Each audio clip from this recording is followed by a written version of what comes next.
Greetings, everyone. This is me again, Zahra Bazak. Come to help the Muslims leave Islam, see for themselves, and keep away from Islam. So, today is a very big topic, lack of evidence of God, and please bear with me here. So, different religions, different prophets telling us that there's a God. And then we've got Jews, we've got Judaism, we've got Christianity, we've got Islam and the Abrahamic religion.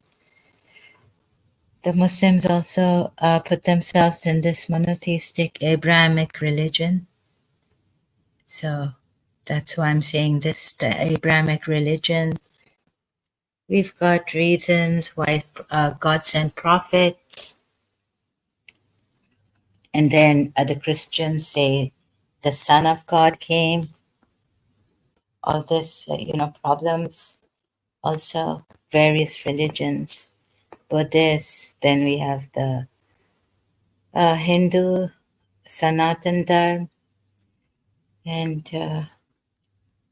but is there really evidence that God exists? And if there was, what would it be like? Like, what kind of information would we be getting from God?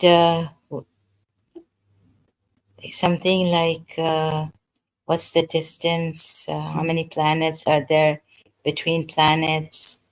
All the planets. Many things like about our body, diseases, vaccinations for the children, how to protect ourselves, our body, x-rays without the tools, where's the heart, or what is this called, the liver, and all this kind of information would have been given to us if there was a true God, I see. So what do you think about that? Now, I was just listening to Alan Watts' video here on YouTube. He says about the cosmic energy and about Christianity. Most Christians have missed the true message that Jesus Christ wanted to impart. Alan Watts opens up about religion, Dorothy Shelton's channel. So he says that Jesus Christ had access to this energy, this cosmic energy. And what his thing was that his message has been distorted or misunderstood or misinterpreted. That if we are all the sons of God or daughters, children of God. Well, he says sons, but what about the females? And then in this Quran ayat we have, so is there a feminine energy also in the cosmic energy? Somewhere that they worship females. Just searching out the Quran ayat. Have we missed this also? But here it's written in a negative way. So let me just share this. Surah 4, ayat 117. Mohsin Khan's translation here. They they call upon, which would mean that they worship all those who worship others than Allah. It says others than Allah. In brackets, invoke nothing but female deities besides him. Besides him again. And they invoke nothing but shaitan. So now ask yourselves, was shaitan? Like, what kind of energy was shaitan created of? Fire, right? We're told. Is that female energy? So this also wondering and sharing with you. all this unprofessionally unprepared, but a little bit prepared. It's a like a vast topic to help the Christians also see, right? Please support my ex-Muslim cause by subscribing to my channel and this one.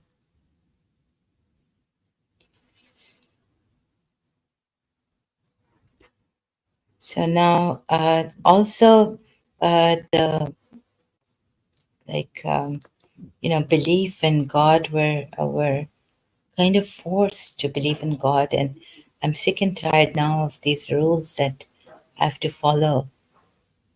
In worshiping or believing in God, particular God. I mean, no, no, no, the one God, but like the different rituals and all this we have to follow. And then we have Muslims. I know the parents would say pray. Like for me right now in this condition, sorry, I'm just sick and tired. So if someone forces me to do something, or you know I'm obliged to follow a rule, it makes me really like claustrophobic. So I'm just sharing my feelings and my condition right now. It just makes me worse, and I already feel terrible with this kind of energy on me, which is not healthy for me, that I feel around me and inside of me. So I was wondering if trying to find some alternative to this religion and prayer method and disciplining myself through my religious principles and rituals, so I can just come out of this and just be free. Thank God I found Jiddu Krishnamurti's books in Karachi, but that also was hard work, since the energy and the voices were going on. And if I'd pray, they would pray with me, and there was a commotion. I don't know, a group of uh, youngsters, and I felt like I was in quicksand, and my prayers were not helping.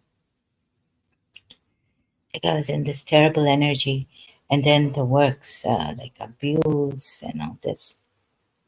Whatever I did, abuse was coming, and it was coming with a force. And then if, like in this nerve, it had given me a nervous breakdown. So a little bit of stress, and I'd start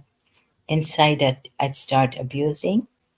Then I felt also that I could not socialize a lot, just keep to a limit, because if something could aggravate my condition, and I could slip of tongue, things coming out that I don't want them to come out, and all this. So I've already spoken about my condition. So in all this, I realized that, oh God, please just bless me with your grace. And I didn't get it. So yesterday, again, I was doing a smiley prayer, and I was thinking, because I read something um, in the Smiley Quran, and on the Smiley, oh, it's I just have to go there. So this was like, okay, let me try this, since the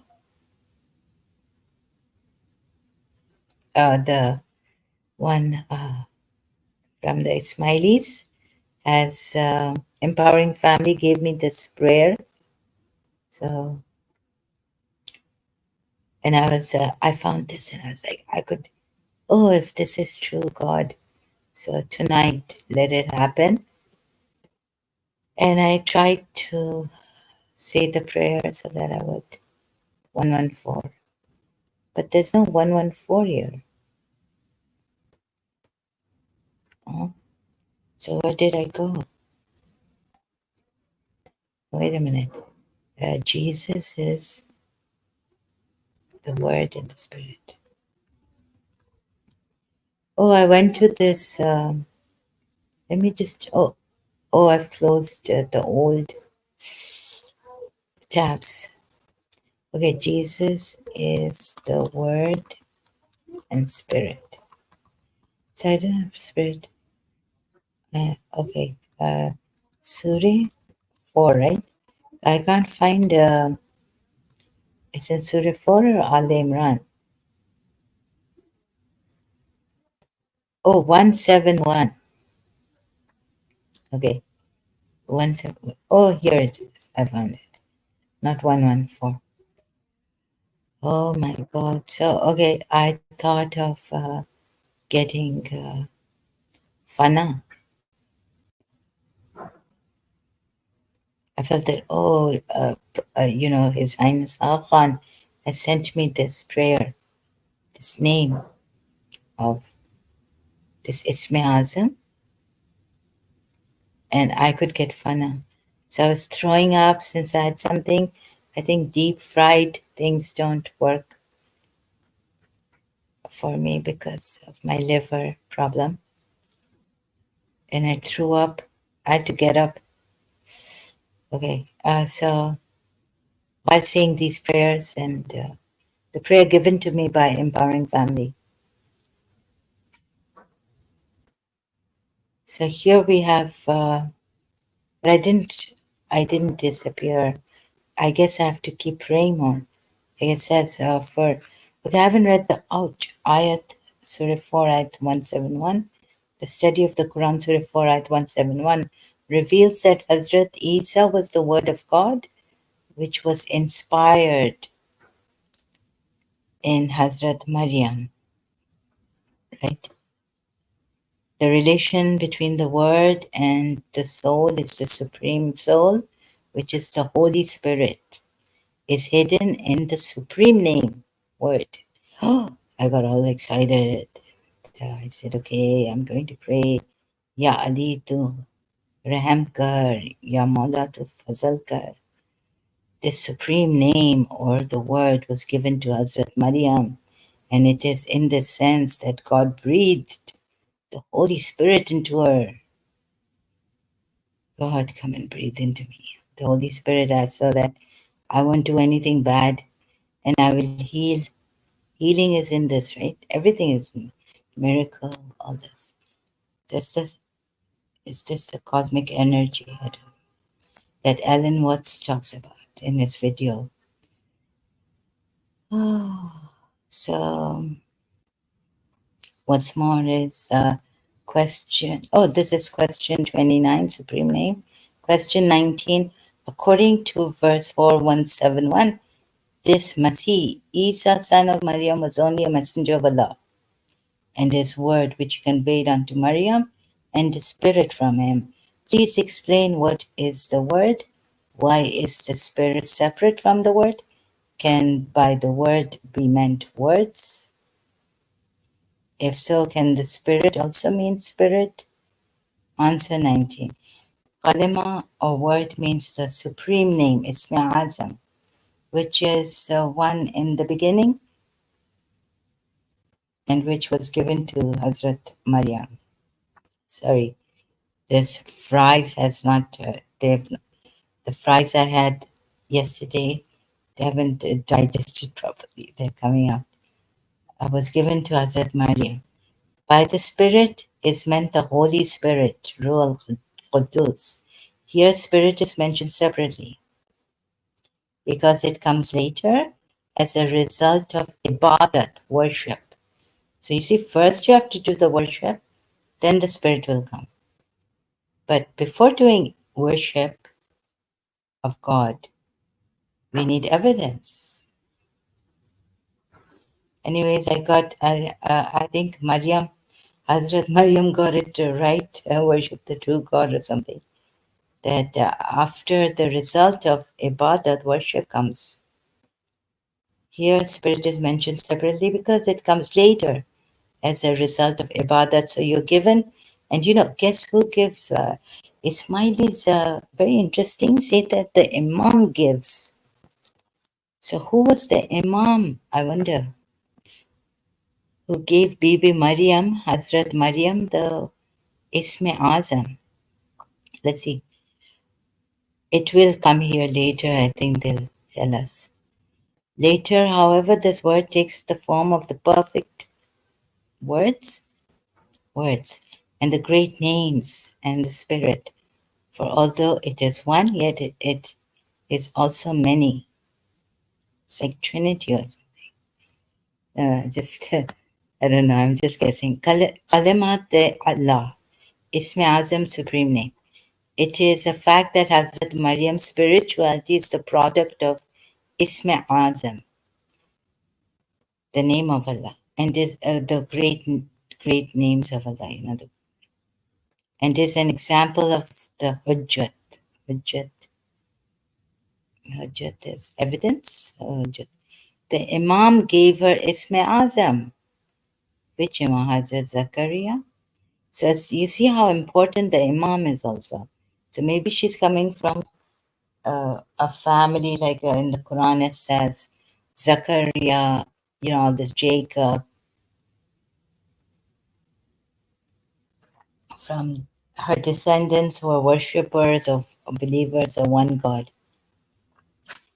So that's why her ibadat, because that's the result of the ibadat, and the result of her descendants who worshipped one God, the Imam gave her Isme Azam, which is also called Kalima, word, right? Word of God. So Surah 4 at 171, the light of Hazrat Isa was potentially hidden in this word, and it became actually manifest in the heart of Hazrat Maryam's house. I started to pray what empowering family had given me. After a certain time, well, how long will it take? I don't know. But what's happened to me is that, this Islam, and now I'm on the lack of evidence of God today. This is what's happened to me. Because now, what do I follow? The sayings of 12 years? Oh, so trying, but it's half heartedly. Although this Imam, no, so yeah, I was thinking that this Imam, I was thinking, why am I doing this? Like taking the name of Ali, and wouldn't that be hypocrisy? And like due to weakness, was repeating because I need this. Like I have to go to a doctor. If I don't do this, then So I took the easy way out, and I couldn't go to a doctor.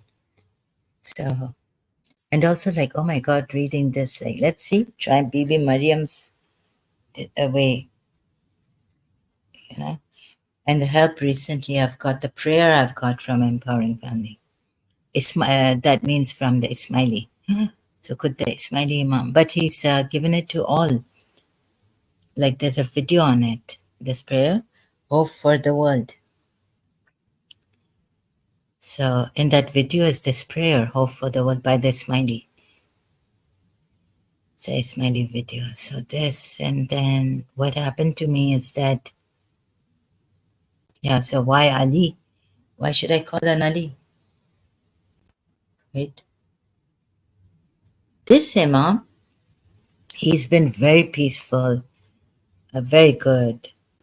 So I only know this Ismaili Imam who's present and in front of our eyes. But now he's very old and he doesn't participate. That's the sad part.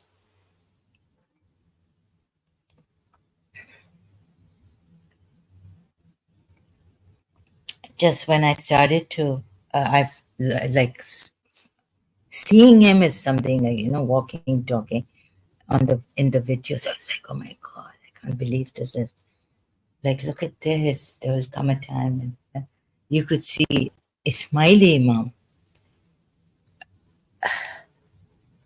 It wasn't that kind of a thing was not available to us. Only his pictures that the Ismaili shops kept. So now the, real, in the videos. I really didn't get to see him or talk to him or anything like that in real life. But this was like a lot. It's like, we've lived in Karachi, never seen him. Okay, but he's a good imam. He's really good, really good. It's like he's been subdued some months, if I may. I'm not trying to be, I'm not being disrespectful. I don't mean to be disrespectful from the rest of the imams. These, Imam Ali killing is.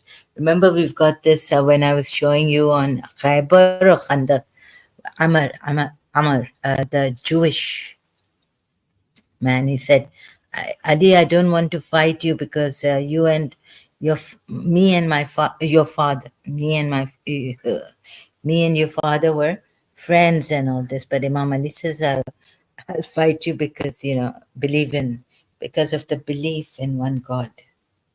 And you have to believe in this because of the belief.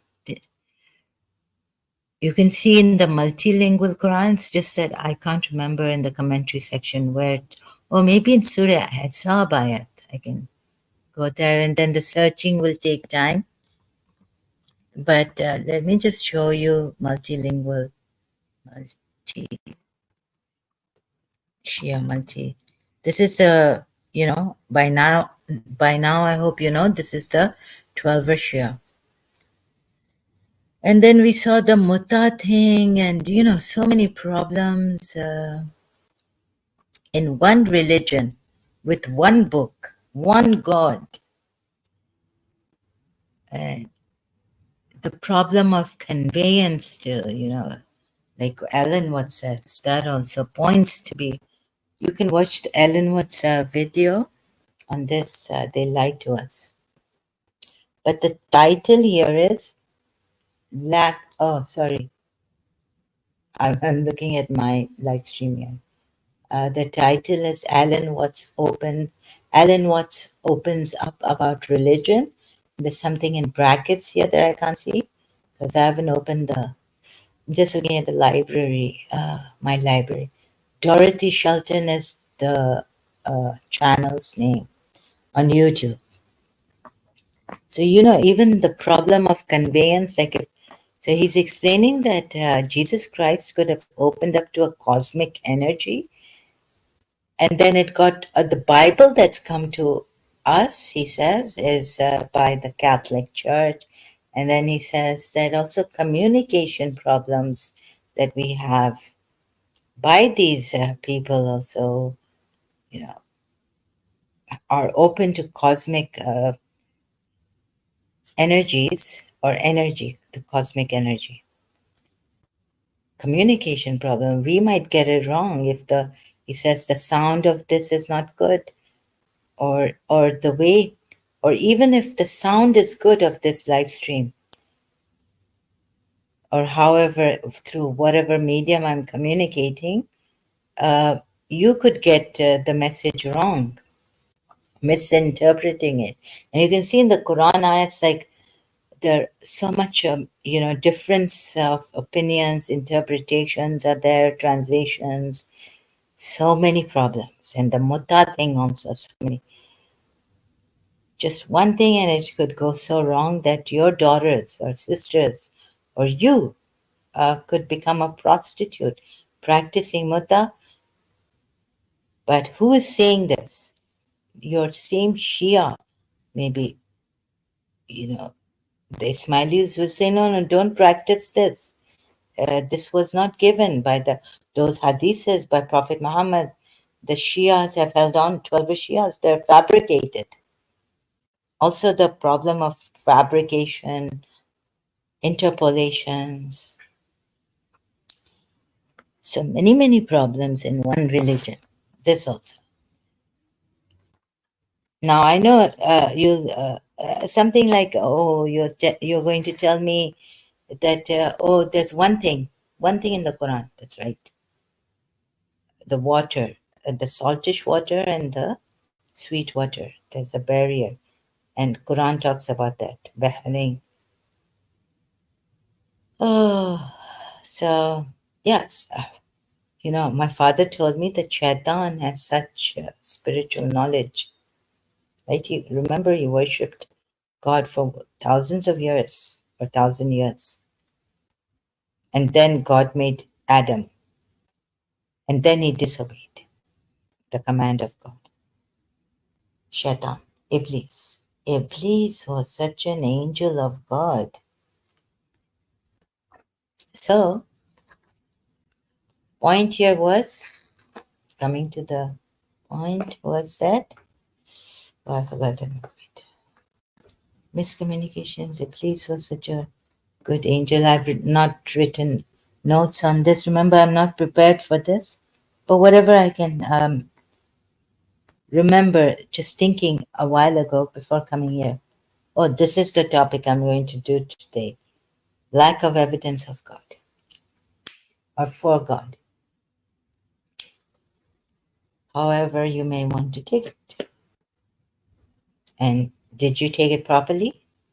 Lack of evidence for God. How did you take it? So, this also.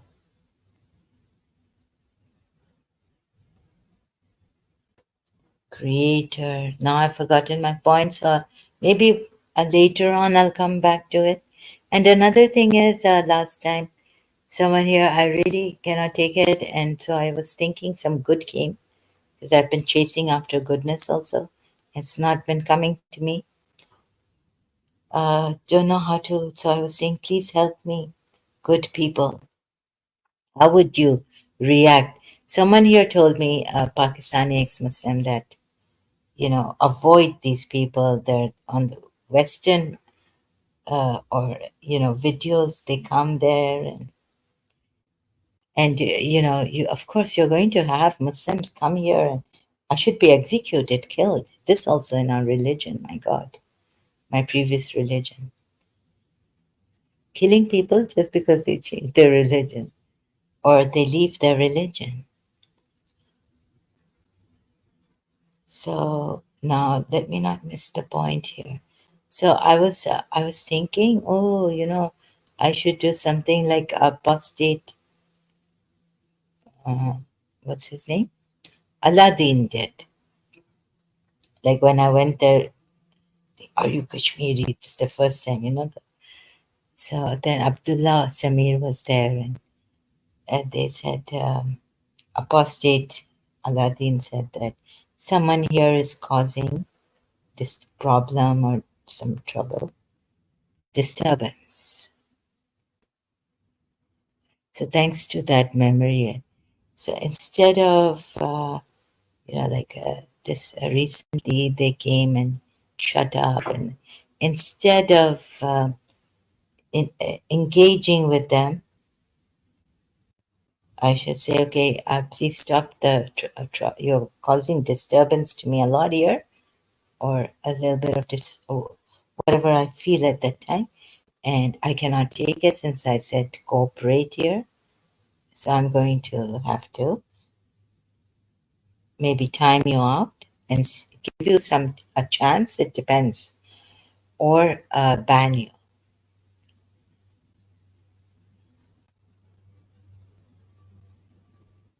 Before it was like, I'm hurting myself, and why these people, and why like this, and I'm looking and trying to come out of the shock also, and then getting all hyper angry, and then start abusing. तुम लोग ये हो बहुत ये हो और you have no way. What nonsense is this? And can you not behave yourselves here? And I can't even say it properly at that time when I'm angry. Before, when I was used to get angry, I used to get angry on justice and not abuse. But from Jiddu Krishnamurti, I learned that anger is also not good. Like you find out that it's not a good solution to a problem, getting angry. And in the end, you hurt yourself. and it disturbs the people, the others here more. So I think I've decided, thanks to my uh, apostate Aladdin's way,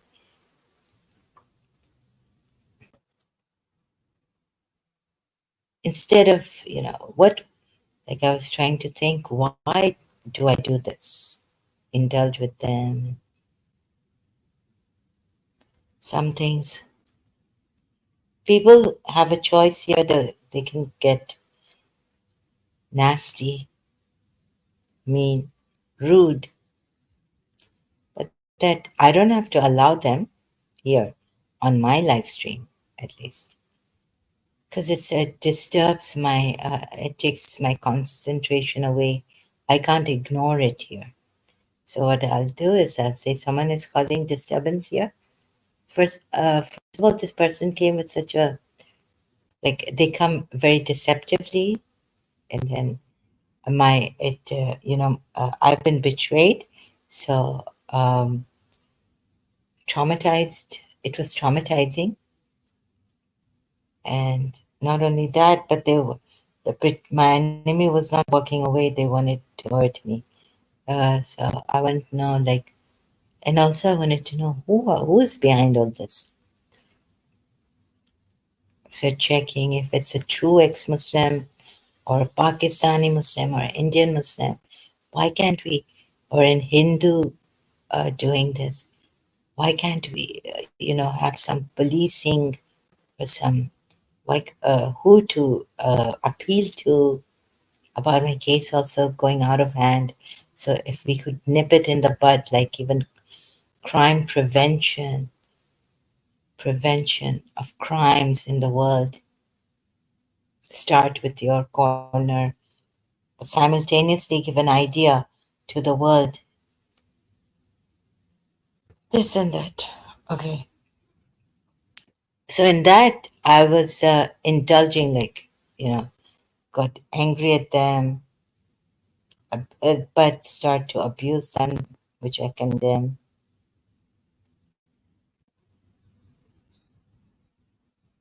And all this. Anyhow, so back to, I guess, let's see. So this Imam, he's been so peaceful, the Ismaili Imam, but that doesn't mean that this is the true religion. He's quite in this, deeply in this, saying this is the true religion. He believes in Islam. I was watching another interview of his, but he can't accept that you remain 1400 years ago the way it was. Changes come in this religion. He's the Imam. So he says, I cannot accept that you remain 1400 years back. It's this Islam, it's progressive, you know? Okay. And look at the importance. Like, oh, and then I was also missing that I will never know who God is, because even like in the 12 Shias, God is not an energy. If there's energy, then they may be calling it the intellect or Prophet Muhammad's light, Noor Ilahi, the light of God in Prophet Muhammad. But but that's the light created by God, but it's not God Himself. So we would never be able to know for sure from directly who God is. So He's beyond anything, beyond being known. Just that through His Isme Azams, His beautiful names, His names, whatever you may call it, beautiful or just Isme Azam, His name, we can know Him, but we cannot know His essence, like Imam Ali said, what actually He is. So that was, I was trying to say goodbye to that yesterday. Coming back to this religion, the spiritual father, I even saw him in my dream. Okay, so thus let's continue with this Kalimat Allah. Thus, so what was it? I had French fries. Oh, and there were, I love French fries, but this time. So, you know, the interview, he's in France, right? He's wherever he says, like he was asked, where's your home? Where do you feel at home? So he said, wherever wherever there's my work, that's my home. And that his children have grown up in France. So French fries, I call it. Oh God. And then I saw him in my dream and we're having something and we're quite like I'm like his right hand or I don't know. We're quite close. And then Brian Weiss, and I'm looking at his eyes, right? Imam's in the suddenly Twitter X platform. Sorry now, Dr. Brian Weiss sent gave a. I got notification here that if you look at someone in the eyes and you see some connection, that means you've known them. There's been reincarnation with, you've known them in your past life. So then I saw my principal and I go out for dinner and having food. Says also saw someone playing, a friend of mine, ex-friend, Iranian, Emirati, playing for Radha Rani song. And then when I got up, so it was stuck like all this. I wasn't getting up, and then finally got up to throw up. It was indigestion. Still, there's some burning feeling here in the bit, in my chest and stomach. So yeah, first Aga Khan I saw his Highness. I'm with them someplace, maybe like village in Karachi. It's inside the restaurant, but it's a ground. And then what food? Something about food. So we're together long time, as in like there. I don't know, but I wanted to like go away. Like where else did I read that if you then you become fana? Is it here? You lose yourself. You become annihilated. The word, which is full of wonders and miracles of knowledge, bears the light of prophethood and imamate, i.e., the Holy Spirit, as the Quran says regarding Hazrat Isa, son of Maryam, was only a messenger of Allah and His word, which He conveyed unto Maryam, and the Spirit from Him. Surah 4, Ayat 171. Question 445. It is said in verse 4, Surah 4, Ayat 171, Verily Al-Masih, Jesus, son of Maryam, is only a messenger of God. His word, okay, we've read this. In what sense? He cast unto Maryam and a spirit from him. In what sense was Hazrat Jesus a word of God, and how is he a spirit from him? The word of God is the supreme name, and Hazrat Isa in his cycle was the supreme name of God in his cycle. The supreme name, which had Hazrat Isa's light in it, Hazrat Isa's light in it, was given to Hazrat Maryam, who was a Siddaqa, yani Siddiqa, truthful lady, by which the great spiritual revolution gradually took place in her personal world. All the allusions to this are found in the wise Quran. There are the three souls in every human being. Oh, you mean like the Trinity? Vegetator? Oh, the souls. Okay, the Trinity of the soul. Sorry. The vegetative soul, the animal soul, and the rational soul. However, in the perfect man, there is an additional soul, and that is the Holy Spirit, in which all the miracles of God are gathered together. So there's a time I say, oh, miraculous God. In college, I remember 1993 also. The Spirit was manifesting itself in Hazrat Jesus too, like all other perfect men.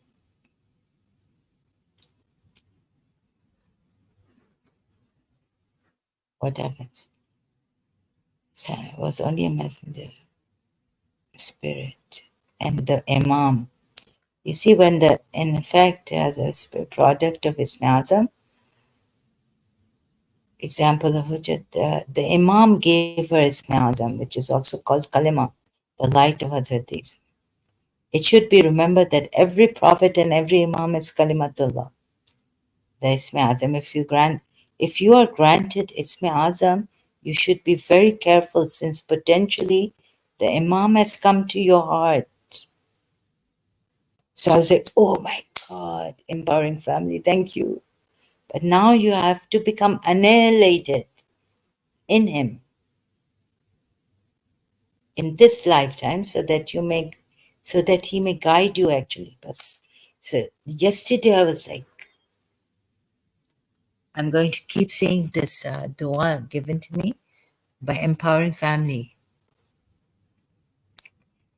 and then annihilate myself. Annihilate myself. So questions were coming up, but I was weakened, but there was depression also. And questions were coming up like, why Ali and why this one God worship? I mean, there's many gods in Hinduism. I don't agree to the Islamic, even Ismaili explanation of worshipping idols. Like it's just idols, and the idols, they stop at that, idol worshippers. I don't agree to their explanation, but still I was going on. I was saying, just get me annihilated. If this is the true Imam, let me try it. But my niyat, my intention is to be just annihilated and then be guided by God, by the Imam. So the Imam is very important. And then I realized something that the Sunnis were telling me, and I realized Imam is, is the Imam more important than God? No, no. The gurus, Hindus say that Guru is God. So we have something here. Now going to as the Imam is infallible, masoom, innocent. He's the best of his age. Otherwise, Allah would choose another. Ontologically, what's ontologically? Meaning the 14 infallibles. And in this 14 infallibles comes Prophet Muhammad too, are superior to prophets, meaning the previous prophets. So meaning even Hazrat Isa, the 14 infallibles are Prophet Muhammad, his daughter Fatima, then the first Imam of the 12 Shias, Ali, right? So so 12 Imams of the 12 Shias, Imamat and 12 doctrine also, 12 Shia. But, the Sunnis had started to misinterpret it as that we put Ali even before Prophet Muhammad. But no, Prophet Muhammad comes in this 14 infallibles. Remember, 12 Imams, 12, 13, 14. So first Prophet Muhammad, then his daughter Fatima, or, and then Imam Ali. So now start 12 Imams, right, with Imam Ali. So it makes 14. Prophet Muhammad is included in this. So this prophet being, I think that what they should say is, although the Imam, but this prophet being important than the previous prophets, superior to prophets. Because he's a messenger also. And so you can click on this at Wikipedia and find out further. The Imam is infallible, Masoom, innocent, Masoom, infallible. He is the best of his age. And also, he is the best of his age. Otherwise, Allah would choose another. What's ontologically? So, please don't get it wrong. See, this is the thing. Even the Muslims getting it wrong. Relating to the branch of metaphysics dealing with the nature of being. Dealing with the nature of being. Showing the relations between the concepts and categories. I think the first ontological.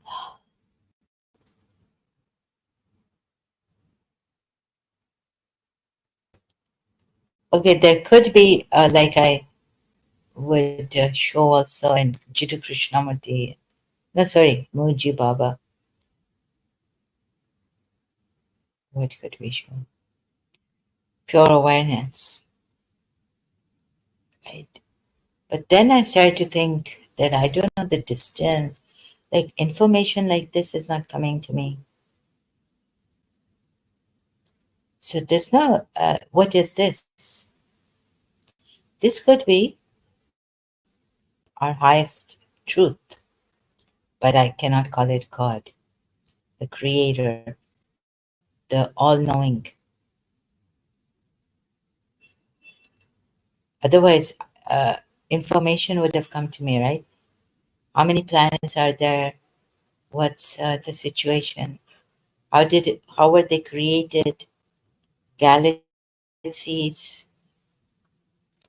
this, that, something falls, I know I have knowledge of it.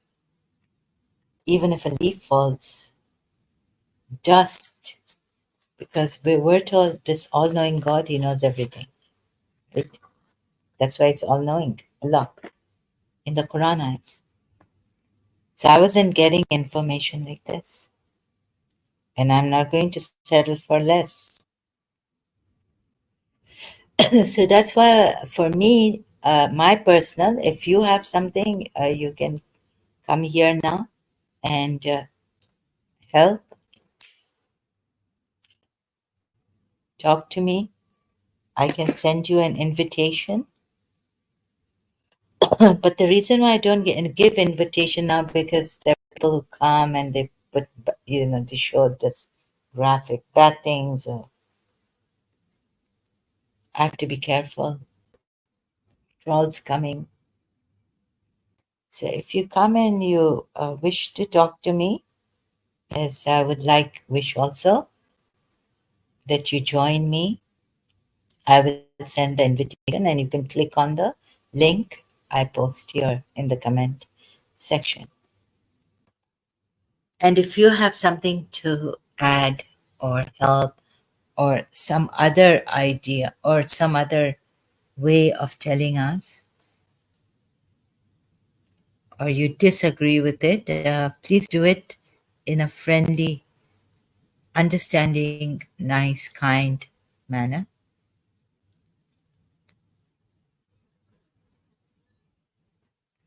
Respectful. So no one here. Maybe later if I come. In the later on, there. Yeah, I hope I have some civilized human beings here. So lack of evidence, even in Surah. Okay, in Surah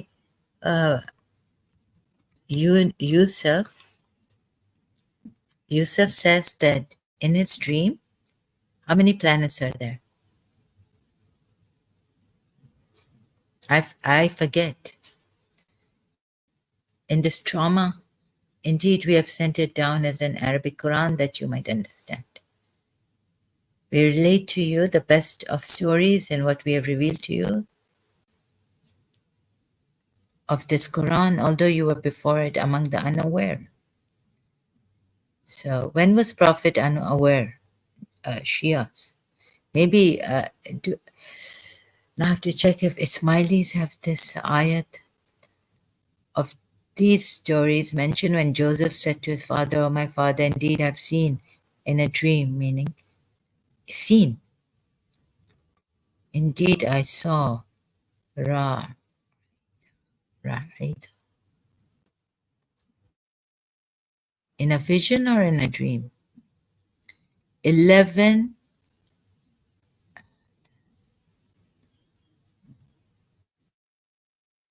Ahada, Kaukaban, stars, and the sun and the moon. I saw them to me prostrating.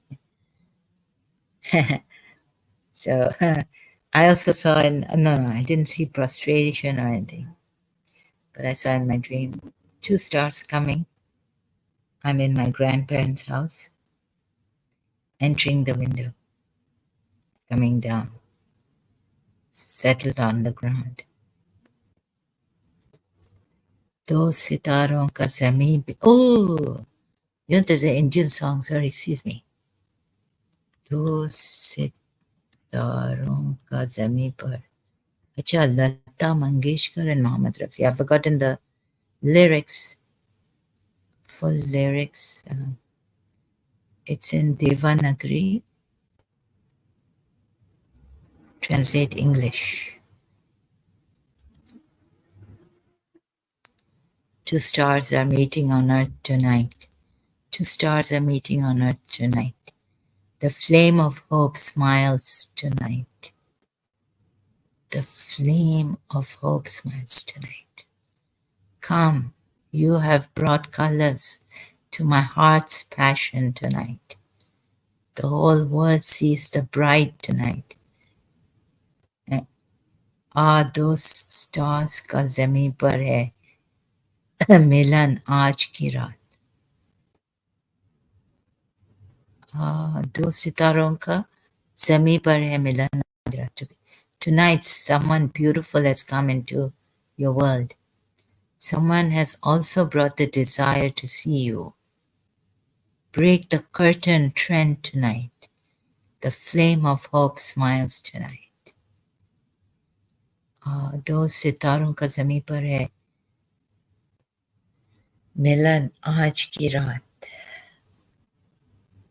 Can I remember it? It was daytime in my grandparents' house, and you know, they had many windows, three stories to two stories, sorry, and two stars coming through the window. They came and they settled on the ground, on the floor. I was standing there.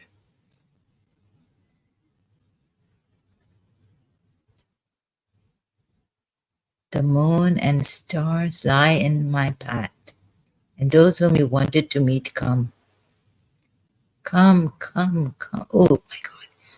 Oh, it's like my principal saying in, come, come to the teachers.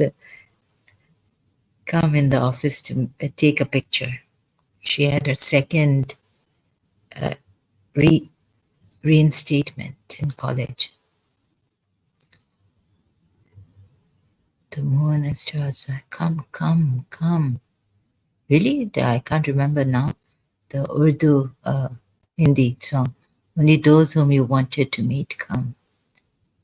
The moon and stars lie in my path.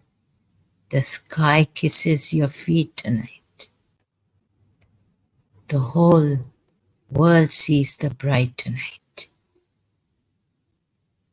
Tonight. Milan aaj ki raat.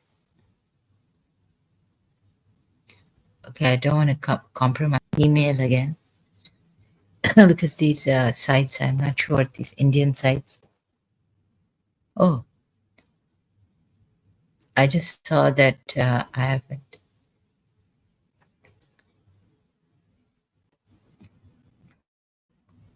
Google, thank you.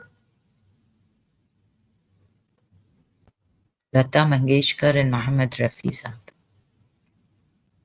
Two stars are meeting on earth tonight. The flame of hope smiles tonight. Come, you have my heart's passion tonight. The whole world sees the bride tonight. I think it was daytime. Yeah, yes. In my grandparents' house. Long time ago I saw this. So Yusuf, Hazrat Yusuf had seen this, that they are prostrating to him. That's why Hazrat Yaqub in the end had Acha in Ayat 100. His father even prostrates to him. Oh, my father, indeed I've seen 11 stars. Okay, did he get it right? 11 stars or 11 planets? Some say there are 11 planets, right? He said, and the sun and the moon. Najam is stars, so it doesn't say Najam here. I think it's Joseph 11. They all say 11 stars. Kokaba. I don't know. Uh, Planets. Ashara. 11. Ashara. No. Ahadan. 1 and 10 would be 11. This is how they put it in Arabic for 11. So, Ra'aitu, could it be like, what does it mean? It comes, Ra'aitu.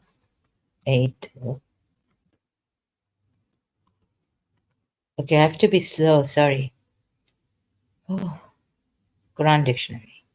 No, let's go to word hippo. Means, sorry, I'm not sharing this, but word hippo, it's not going there. Let's go to corpus.quran.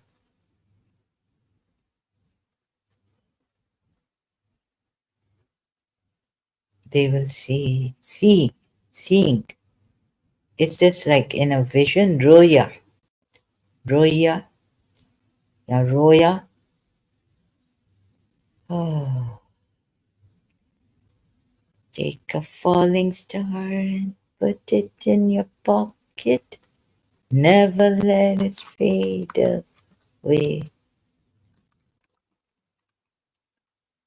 Roya means a vision, sweet dream. Acha, acha.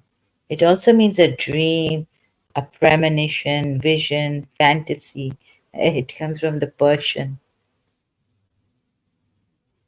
What is it? Catch a falling star. Sweet dream, fantasy, or a premonition,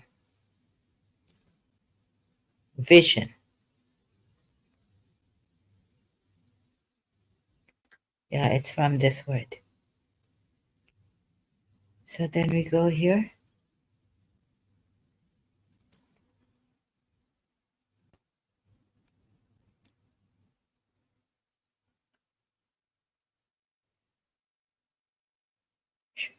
A rock. Where's Roya? Roya.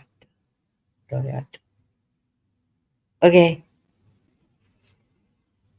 So this,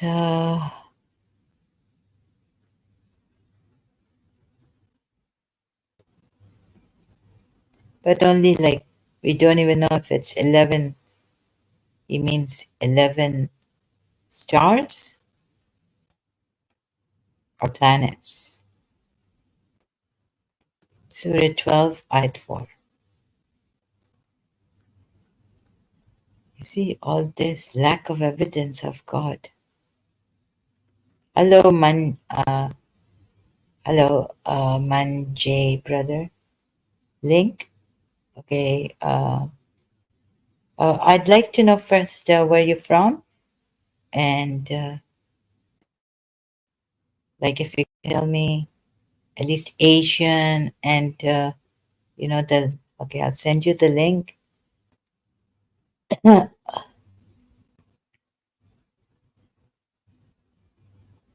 India. Okay. And are you, oh, you're Hindu. Okay, you can come.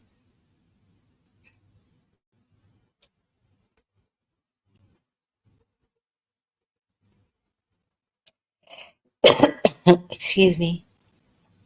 They are waiting for Man J to join. Maybe he has something to tell us, this brother,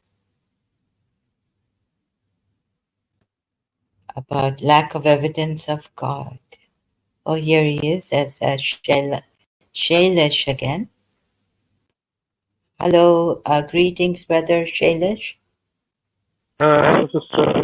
Can you hear me? A little bit, yeah, there's some disturbance. Okay, Uh, just a moment. I'll take off my earphones. Sorry, problem. okay, thank you. Thank you for coming here, and would appreciate, really appreciate your help on this. Okay, hello. Yeah, Yeah, it's better. sister, It's can you hear better. me now? Sounds, yes, much better. Yes, brother. Yeah, Shailash, sister. I you just can go on. just a moment. Yes.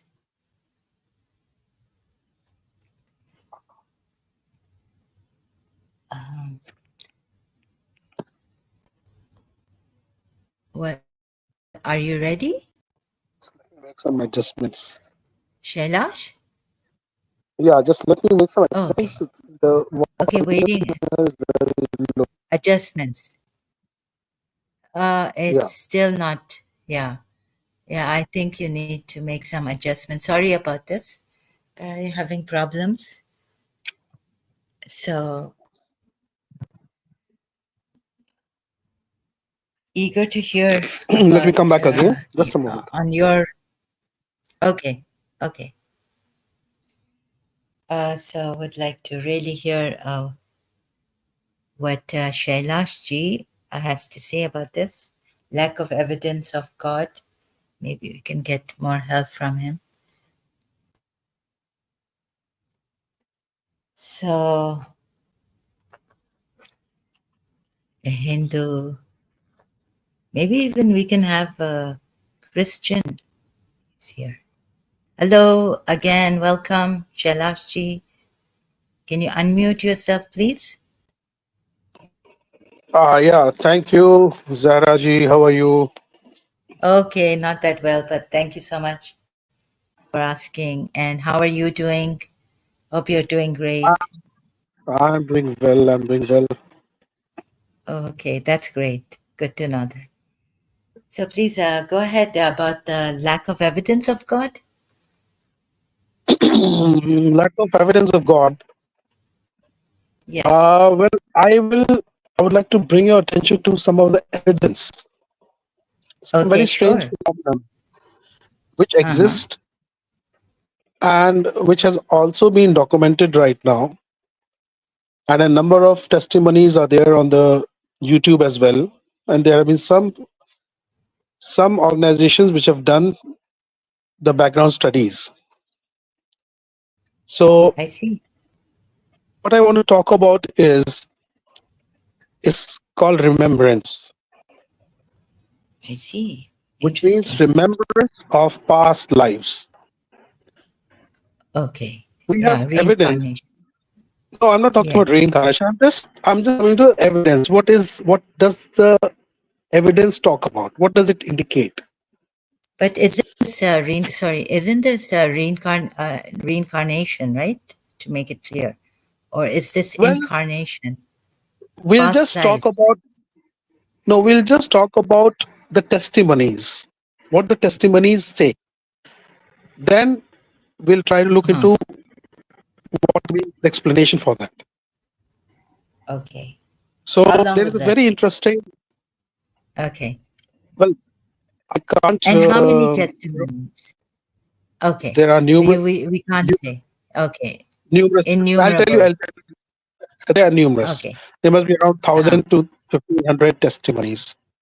Oh my God. Okay. Yeah, But and then that there is are many, but even if very the testimonies of human beings, right?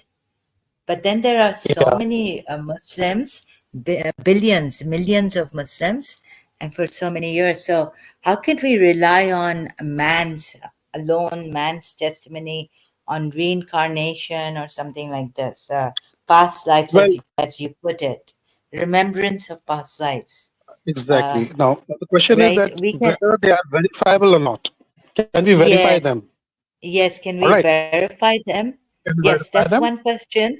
But even And wouldn't the Muslims say that any miracles they have, they can verify it, like I can verify some miracles that we saw in our Imam Barga when I was a Shia.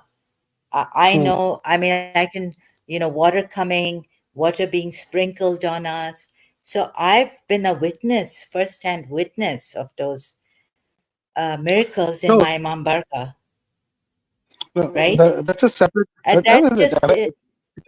that just It should be isn't verified. the Could it it be should be verified? verified, but if let's say I have verified and there are pictures of water coming out No, from the Imam not lodges. Bargas, There should huh? be a group of people who should be able to verify it, not one individual.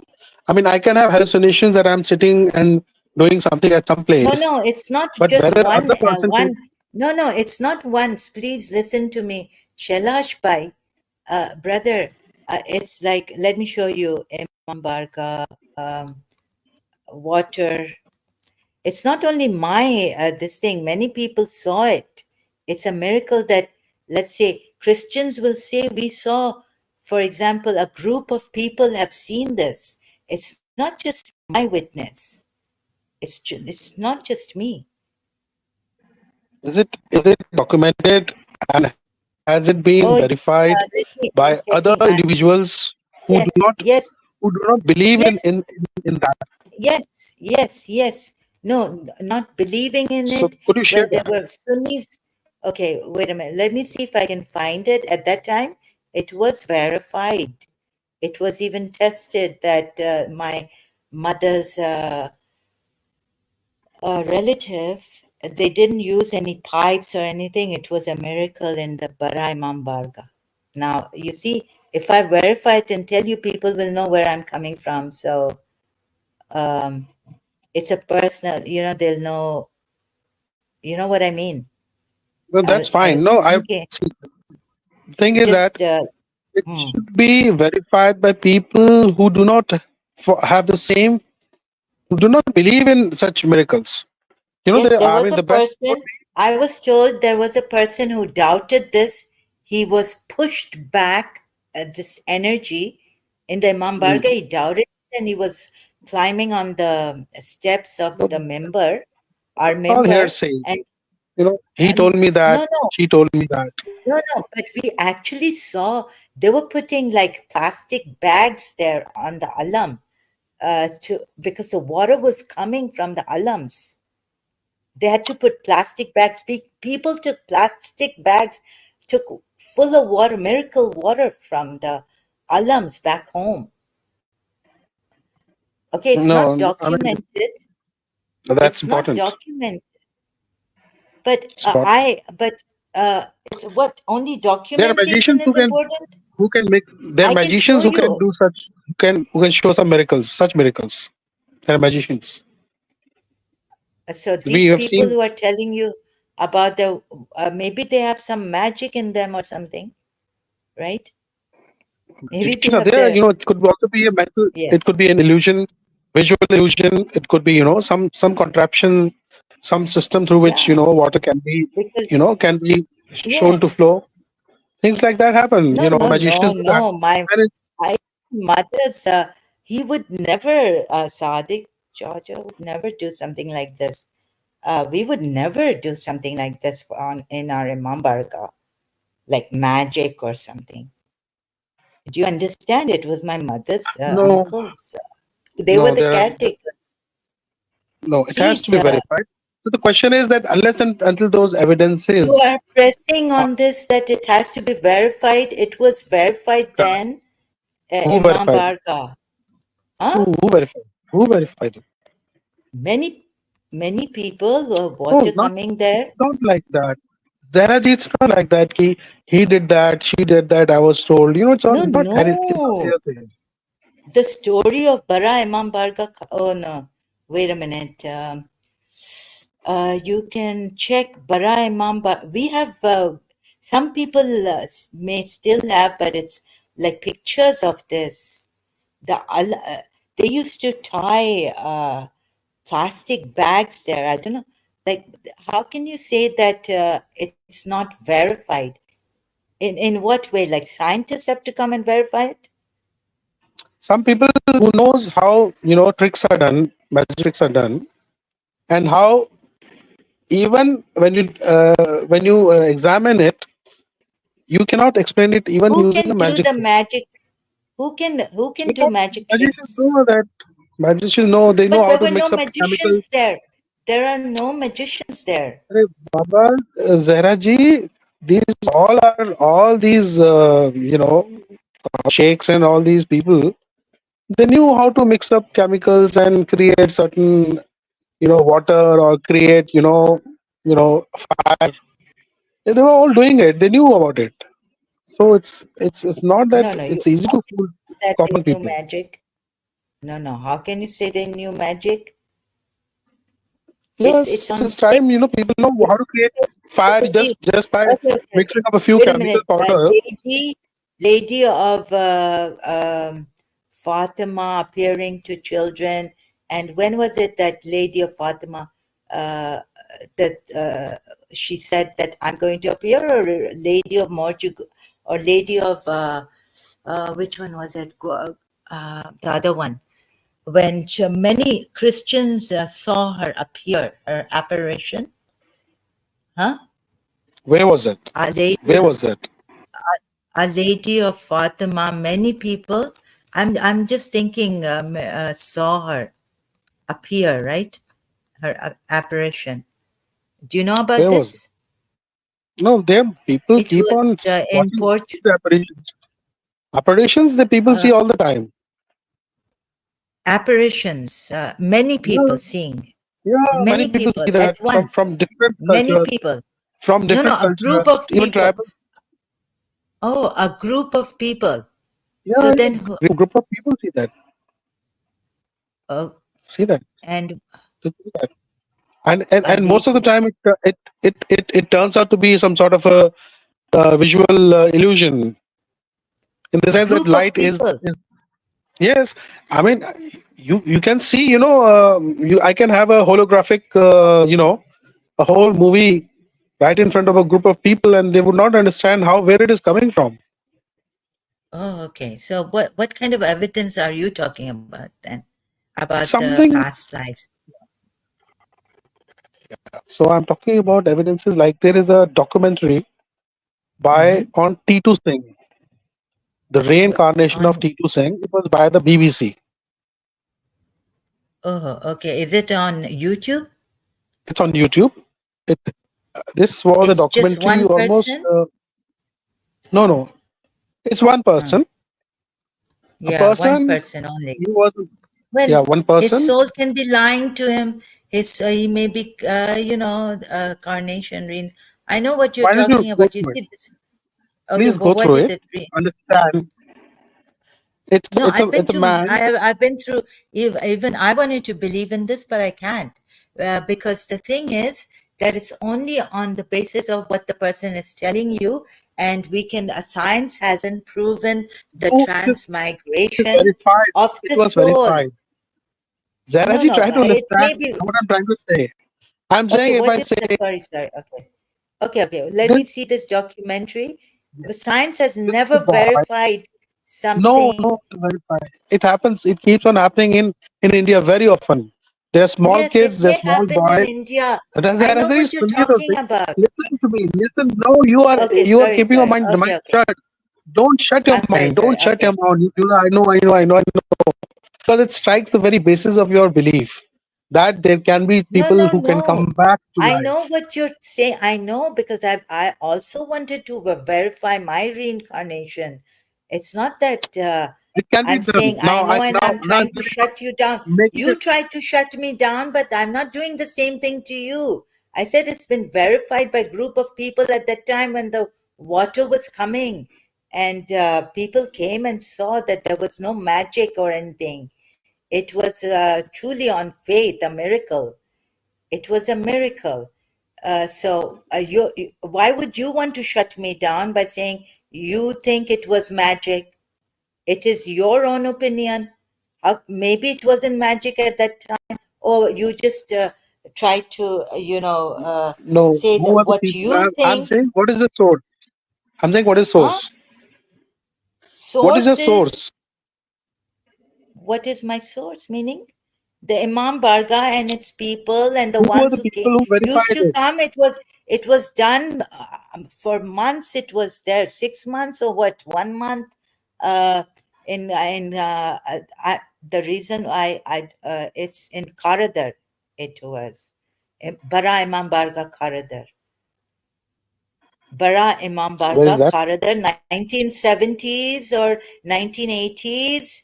It was verified. There was no trick or no magic done at Who that verified it? time. Is Okay, it documented? who?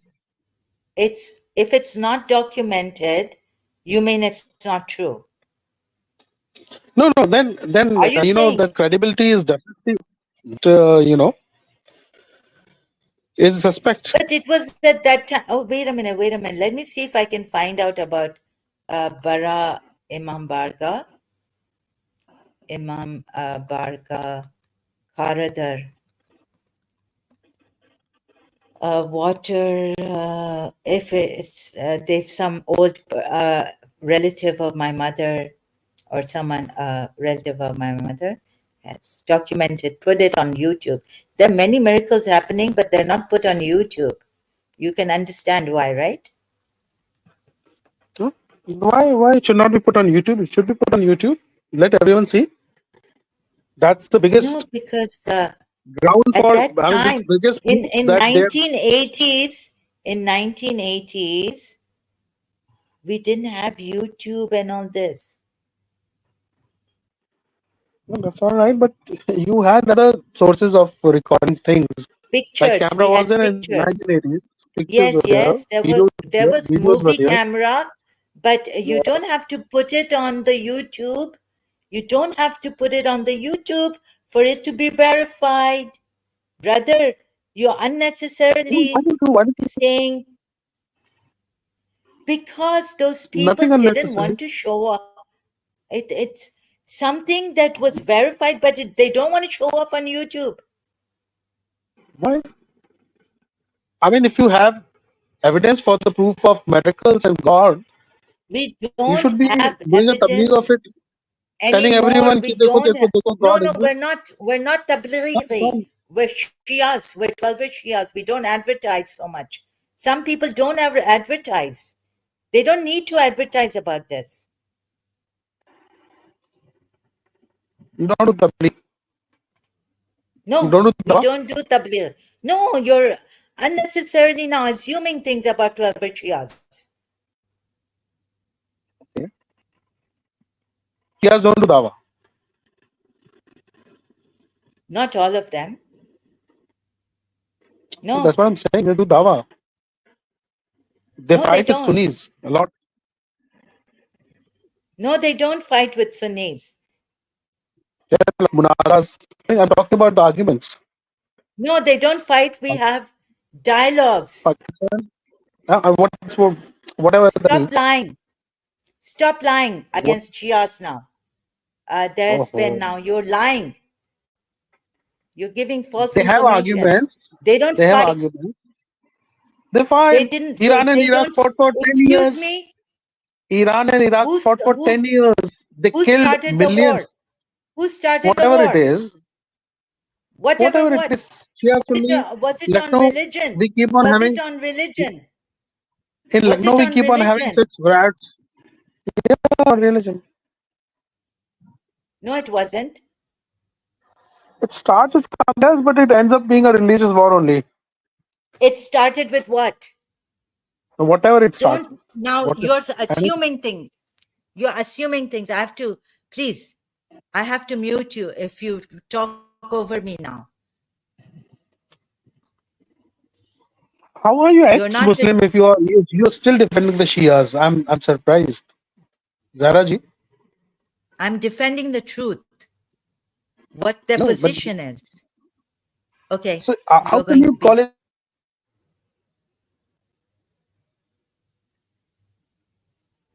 a very good morning, Salah. I'm defending the truth as they see it, as they believe in it. What is surprising to you? I'm not like you who will lie against the Shias, right?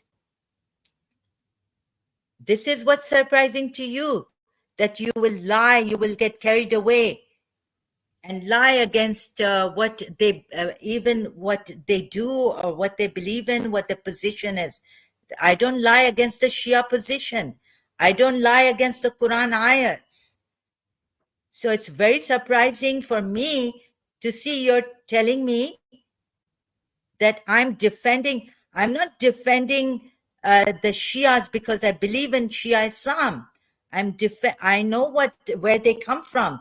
That's what I'm defending. I have to defend that or say what their position is.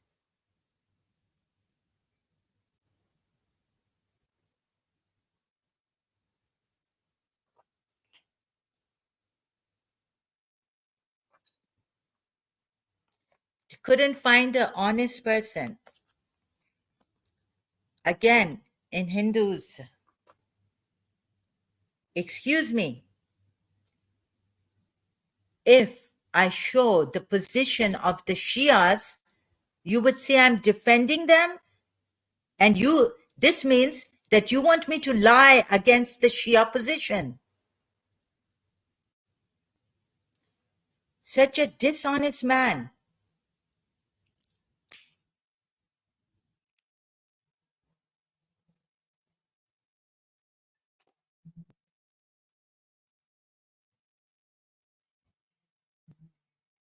Are you saying that I'm supposed to put in my lies to show you, add my lies against even Islam and Shia to make propaganda against Shia Islam?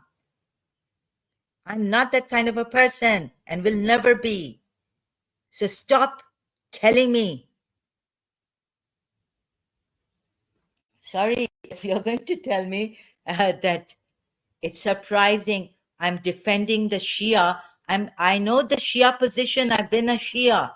It doesn't. I have to speak the honest what they stand for. I have to show the proper position of the Shia Islam. It's not defending them. It's speaking the truth. You want me to lie?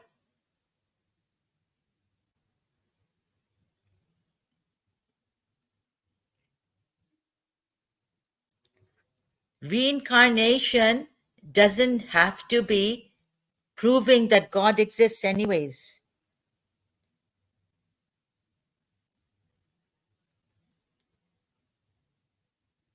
And another thing is that I've done a lot of research on reincarnation, and it doesn't, the scientists say that they cannot, there's a limit to science also. You can only believe in what you call that,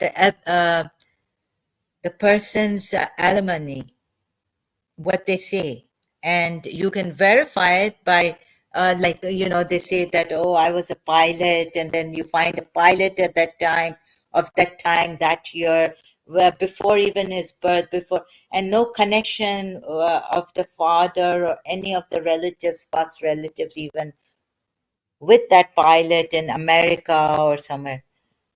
I understand the stories coming from people, but that doesn't verify the lack the evidence. It doesn't tell us that God exists. And scientists have not even got, we don't have the transmigration. Scientists don't have this transmigration of the soul. Only by stories of a few people or many people, majority of people, if you may say so,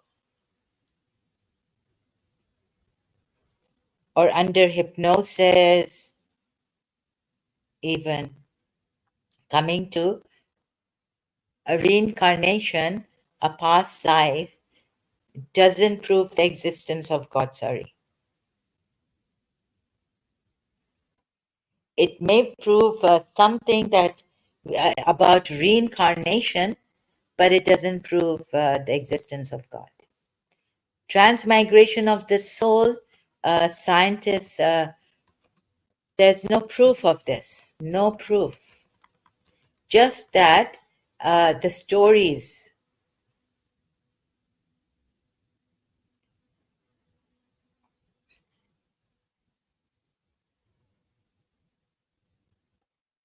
the mystery, it's a mystery. You see, we science cannot prove this. What Wikipedia gives the definition of what is transmigration of the soul. Let me just put it here. Hello, Salah. Salah? Would you like to come? What is the existence? What is the proof of the existence of God?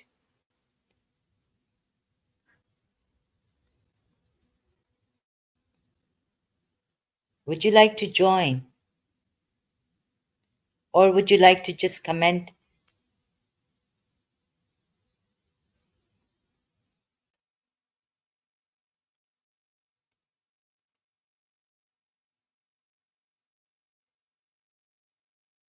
that God even created all this? That God exists?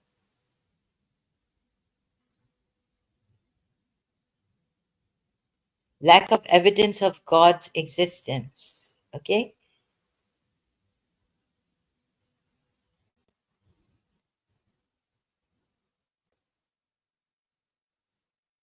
Now there are different.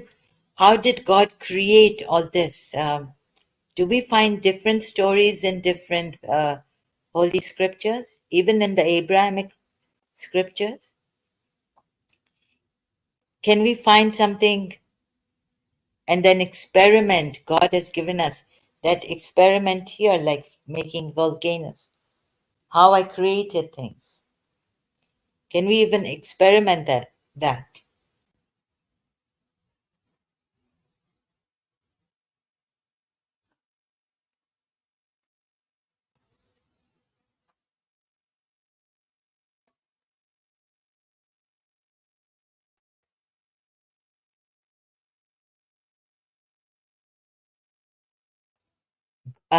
In Najul Balagha, Imam Ali explains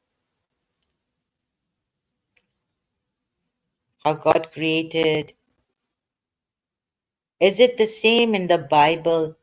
Has it been explained? Or in the Hindu book or in any Buddhist?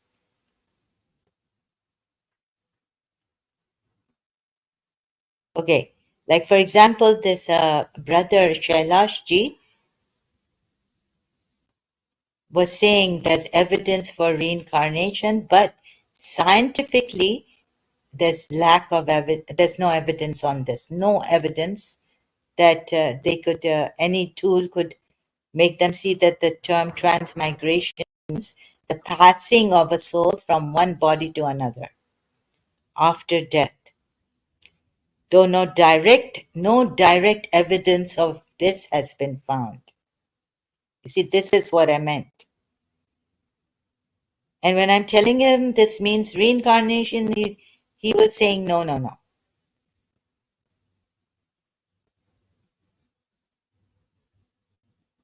I think last time he had come and given me that Prophet Muhammad was in a cave, and that's how maybe, it's his theory. So that also, I don't know. How could he just give his theory?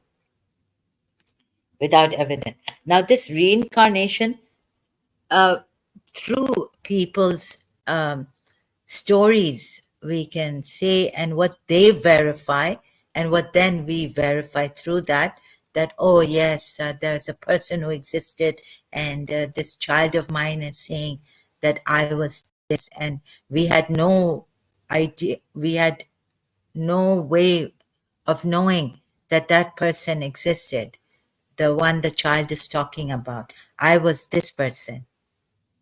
For example, he may be in China or somewhere, not even in America. Okay, so those kind of stories are there, and you can watch many YouTube videos on that, and you can even Google search articles on that. But it doesn't prove what, still doesn't prove that, see, no direct evidence of this has been found.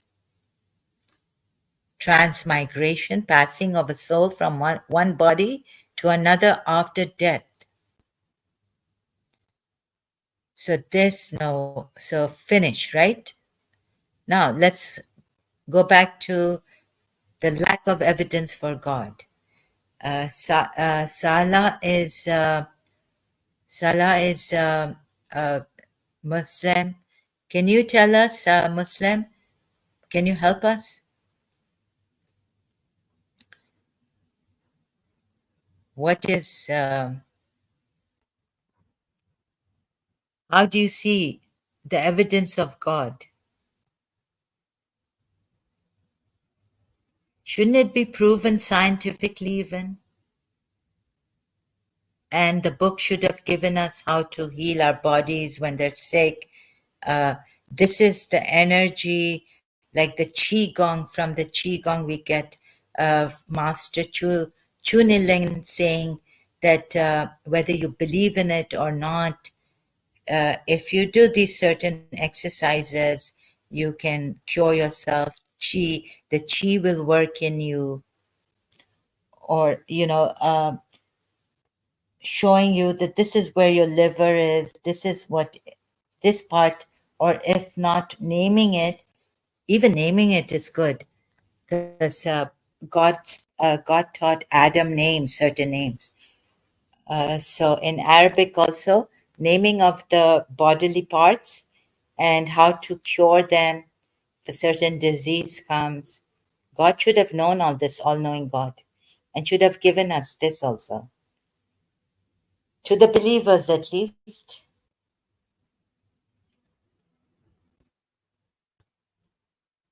Once you're a believer in the Quran, then, I was told things could open up to you, not to the disbelievers reading the Quran, but,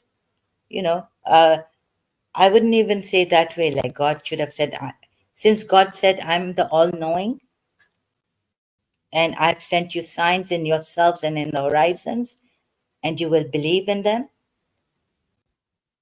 So, about the bodily parts, how to then cure them, and telling us about the diseases. Prophet Muhammad gave this one, the black seeds, about the black seeds. Then Imam Ali Raza gave us about something about kishmish, what is it? Raisins can cure depression, but not all the diseases and all this. But however, Prophet Muhammad has given us the cure for all diseases but death, the black seed. In his, there's a hadith, I don't know. It is very popular in various traditional medicines, such as Unani and Tib, Ayurveda and Siddha. It is the black seeds referred to by Prophet Muhammad, who once stated, the black seed can heal every disease except death. National Institute of Health .government.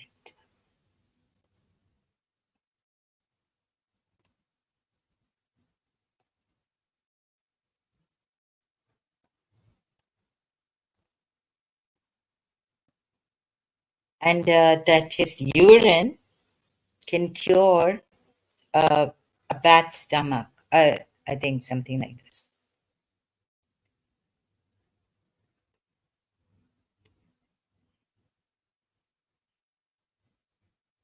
So now, if you like, my family member had stomach cancer.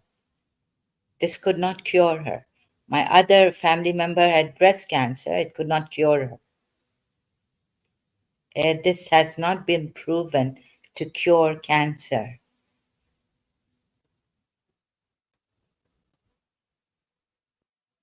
Heal every disease except death.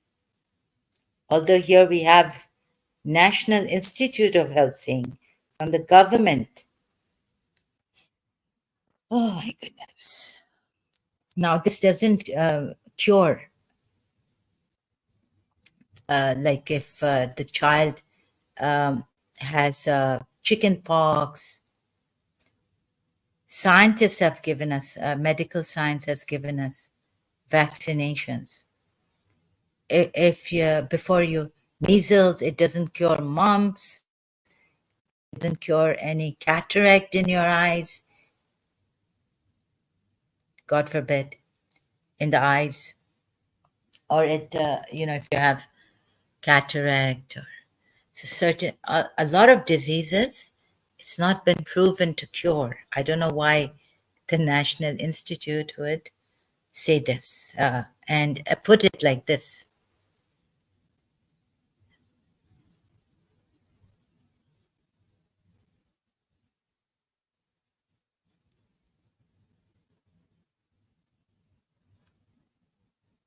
Black human, they call it. Okay, for it was revealed. Okay, it says here, I've gone in and just didn't want to compromise if my um,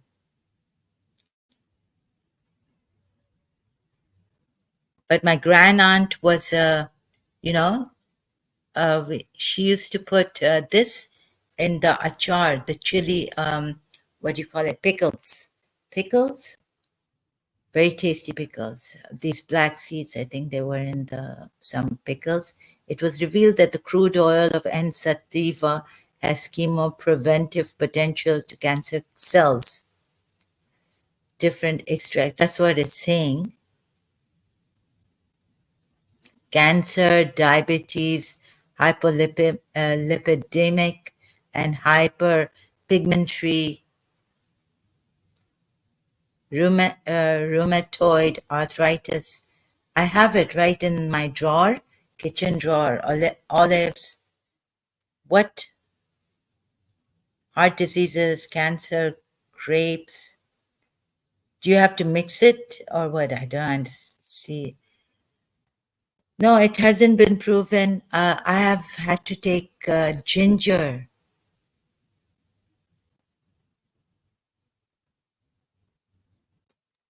So the black seed, also known as kalonji, often called black cumin, is an annual flowering plant. Okay.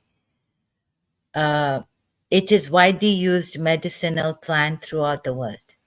It is very popular in various traditional medicines such as Unani, Tib, Ayurveda, and Siddha. It is the black seeds referred to by Prophet Muhammad, who once stated the black seed can heal every disease except death. I've tried this.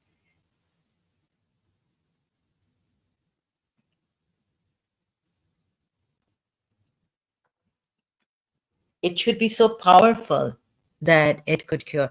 Only my teeth, gum problem when they were hurting me. When they hurt me, I have this. Then it stops. But the rest of the problem, like energy, lack of energy, chronic fatigue, or fatty liver, or some liver problem, headaches, doesn't work with that. Doesn't cure headaches, my headaches. I tried this. Allergies, it doesn't cure allergies.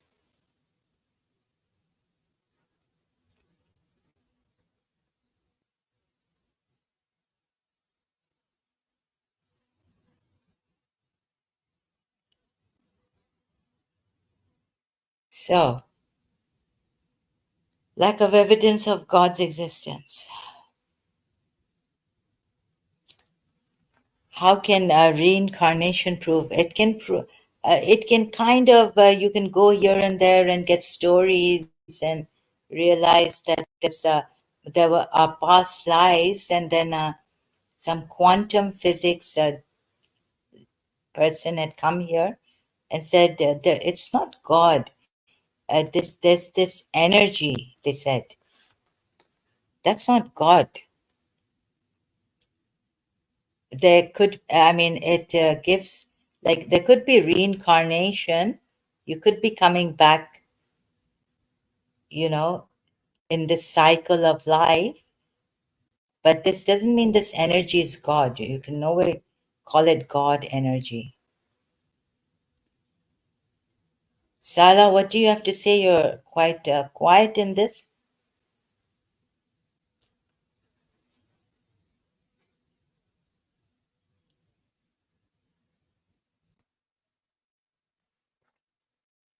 So people coming here, and oh God, I mean, can you believe this?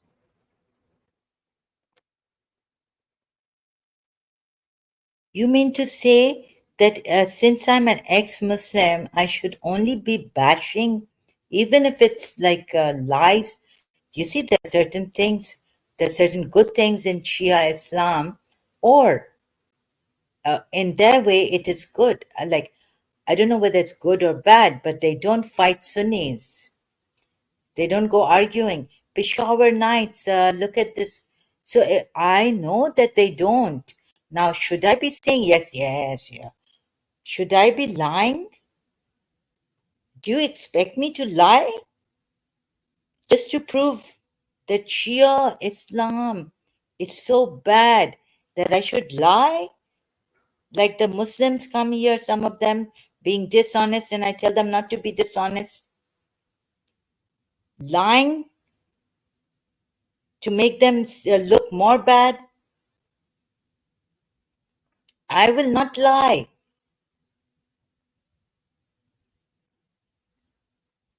And then you're saying it's surprising I'm defending Shia Islam.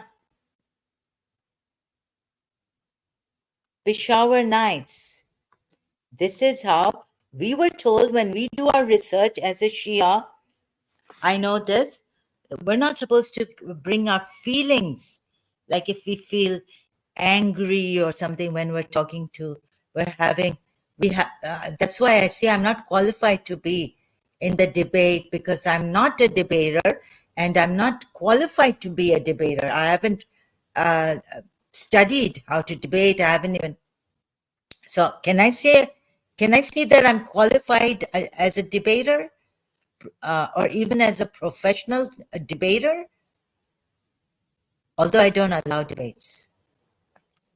Can I lie? Should I lie? I mean, I can lie, but should I lie? Should I lie and say that I'm a professional debater? No, I'm telling the truth about myself. So how come when Indian Hindus come here, like that one also, what was his name? When I give the true position of the Shias, you tell me that it's surprising. I'm not a true ex-Muslim. Now I'm going to say more. Majority, let's say someone says majority of Muslims are peaceful people who believe that their religion is only war against those who wage war against them. Like I've been telling the Shias. Oh, Shias, you said when all avenues of peace were closed for Imam Hussein, then he went out. But look at Surah Hashar Ayat 2. Firstly, I show the true position, and the majorities of the Muslims, like Salahuddin, was saying, no, we don't, there's no aggression, there's no compulsion in religion, right? Then I show them, very difficult for me to show them. They believe that their religion has no compulsion because in Surah Baqarah ayat, number I keep forgetting of the ayat, part says that there's no compulsion in religion. So you cannot be forced into coming into religion. It took me many hours to show Salahuddin here because they believe that the Muslims believe there's no compulsion in religion.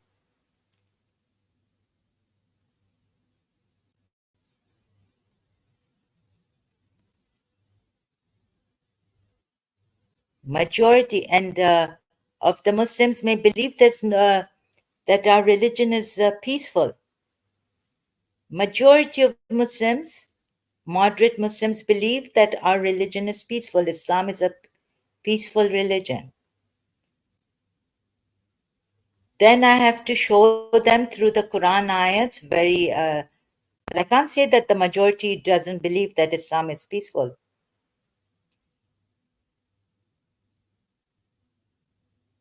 Can I?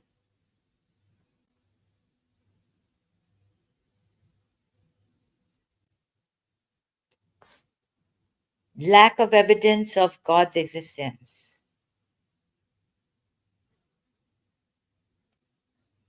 Okay, here is a thing. This is like, as even when my Sunni friend was telling me against my Shia religion, and praising her religion, like sending indirect message that it's shirk, to call on any other than Allah. So I realized that, you Shias call Imam Ali and all this, Abul Fazl Abbas. So look at how the Shia starts when they agreed. Sunni and Shia this time agreed. This is the prerequisite for having a discussion or a dialogue.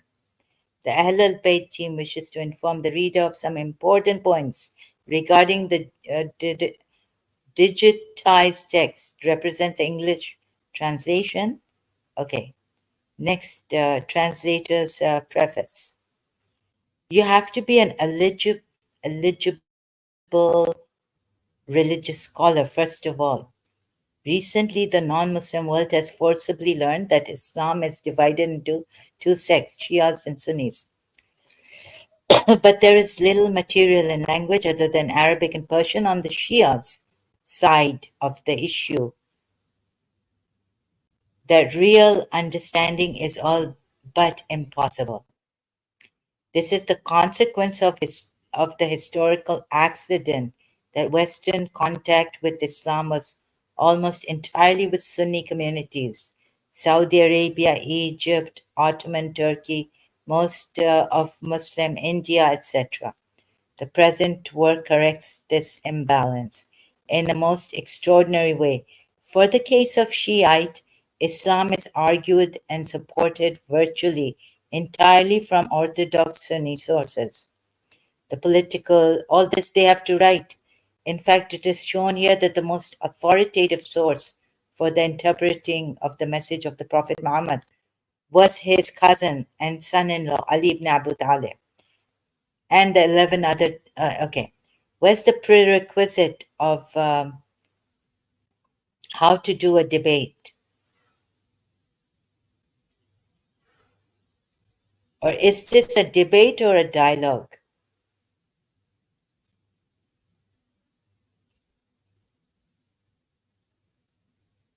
Are the Sunnis and Shias fighting? Sultan al-Wadhim Shirazi, an eminent scholar of Iran, visited India in 1927 when he was 30 years old. He was given a rousing reception everywhere he went. People benefited from his knowledge of tradition, history, and commentary on the Holy Quran. Did he fight? Did he kill? No. He was persuaded to enter into a religious debate. The Shia, was persuaded to enter into a religious debate, it says here, on 23rd Rajab. Now look at the debate.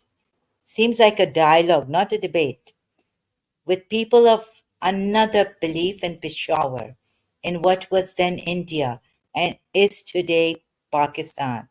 So we were told, you're not supposed to go to the Sunnis and say, would you like to have a debate with me or something?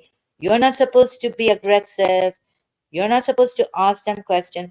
If they come and ask you questions, yes, then you're supposed to give them the answer.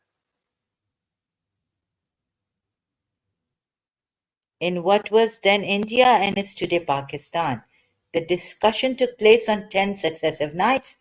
The two principal participants from the opposite side were renowned scholar of Kabul, Hafiz Muhammad Rashid or Rashid, and Sheikh Abdus Salam. Sunni and Muslim discussions. Four reporters recorded the discussions in the presence of approximately 200 people. Local newspapers published, compiled. Shabai, okay, first session. Hafiz Muhammad Rashid, Sheikh Abdul Salam, Sayyid Abdul Hay, and other scholars were present. In the magazines, newspapers, they were referred to writers as Qibla or Kaaba, but in these pages I've referred to myself as well-wisher and to Hafiz Muhammad Rashid as Hafiz. Hafiz starts. We are very pleased to have this opportunity to discuss the basic points on which we differ. We should first decide how we should proceed. The prerequisites. Well-wisher, I'm willing to participate in discussions, he says, not debates. He doesn't say debates here. Noteworthy, right?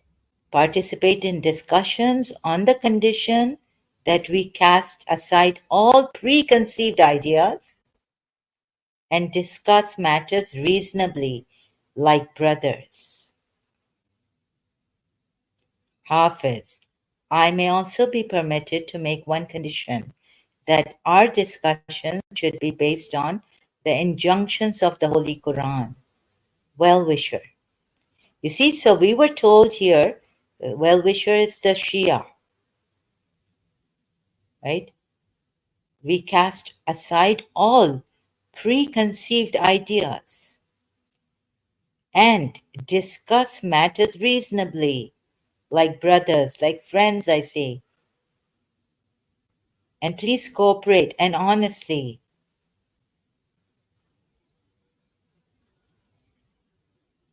So just because I'm getting a conditioning feeling of for Imam Hussein, it doesn't mean that I don't talk against him when there is some evidence coming and saying, no, Yazid was here, Yazid is right, and here Imam Hussein is wrong.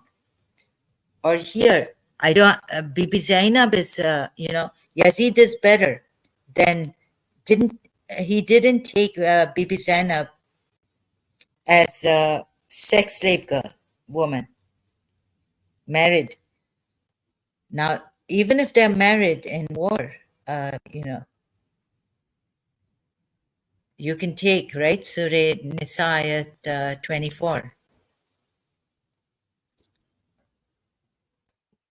Well-wisher says this condition is not acceptable since the Holy Quran is so concise that its deep significance must be interpreted through reference to other facts and hadith. Hafiz, right, this is sensible, but it is also necessary that reference be. So look at them how they argue. I've read the whole book. If you like, you can read this book.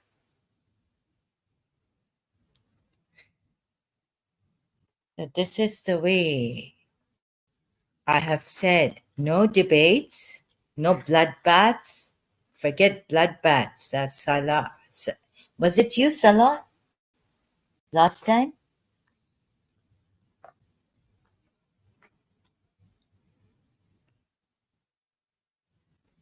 So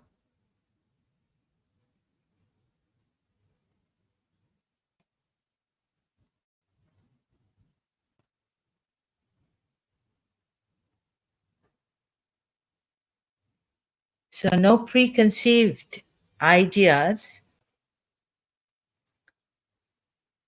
emotions coming up, we have to avoid.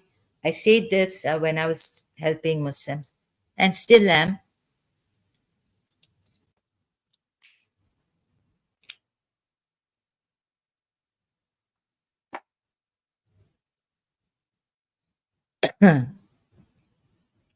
So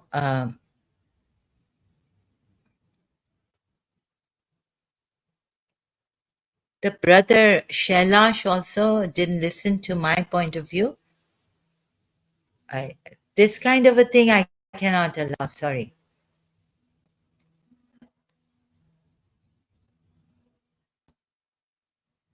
Because of my reincarnation case, I've seen many videos on YouTube and I've done uh, as much research as I could do, as I was able to do.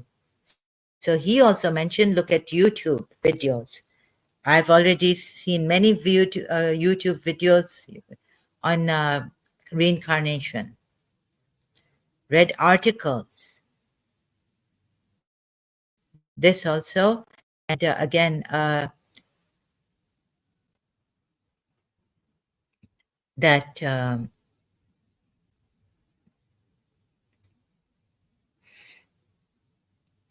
the transmigration of the soul after death, that direct evidence is not there. So what we can hear is from people, right? Like about this reincarnation stories you can hear.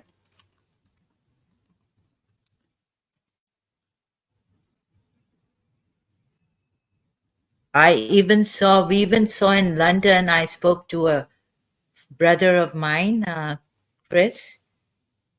We were in the hostel and I spoke to him. I said, I feel I'm reincarnated and this and that. The next day, not even like the next day or that night, they call us in the garden lounge. Like if you would invite us, if you'd like to come to the garden lounge, we have a movie documentary on Lebanese children, uh, talking about their previous lives. I can't find that. And now this was in 19. I'm telling you about my own. Now this is what happened to what I told Chris in the smoking room in my hostel. Now this is not documented. So are you going to say I conjured it up a light? You can say that because it's not, that part is not documented, and the documentary that we were shown is not here. And on YouTube, I couldn't find it. Lebanese children. Let me see, I'm searching again. Lebanese children, reincarnation. But even if there is, like, first of all, there's no direct soul's evidence. Okay? Now, there are many these evidence for reincarnation. This kid knows things. Yeah? He was a pilot or what do you call it? Can children remember their past lives, real stories, full length? I can't find the Lebanese one they showed us.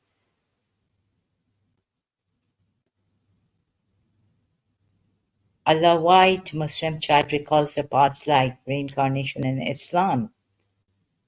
Two chilling reincarnation. All these stories are there. Lebanon, providing hope for a bright future for Syrian, and this is just providing. But that documentary, I cannot find that we saw on TV. They brought it in in the garden lounge at that time. What a coincidence! So this and another thing is, you can. Um,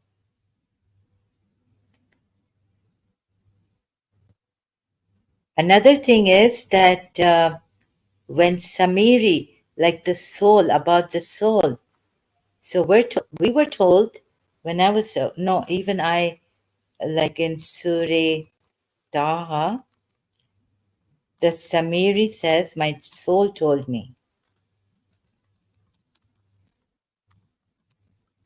So we have to be wary about the soul who could lie. And since Iblis, Shaitan, has this kind of knowledge and can whisper it in your souls, I was afraid. Since you have to, if the Imam is present and your soul is saying to you, you're reincarnated, and the Imam would say, no, you are not reincarnated, you have to believe in the Imam. You have to believe in your religion rather than what your soul is telling you. For from among men and jinn, whispering comes, wrong kind of suggestions come. And even from among your inner self suggested to me. This could be from your soul.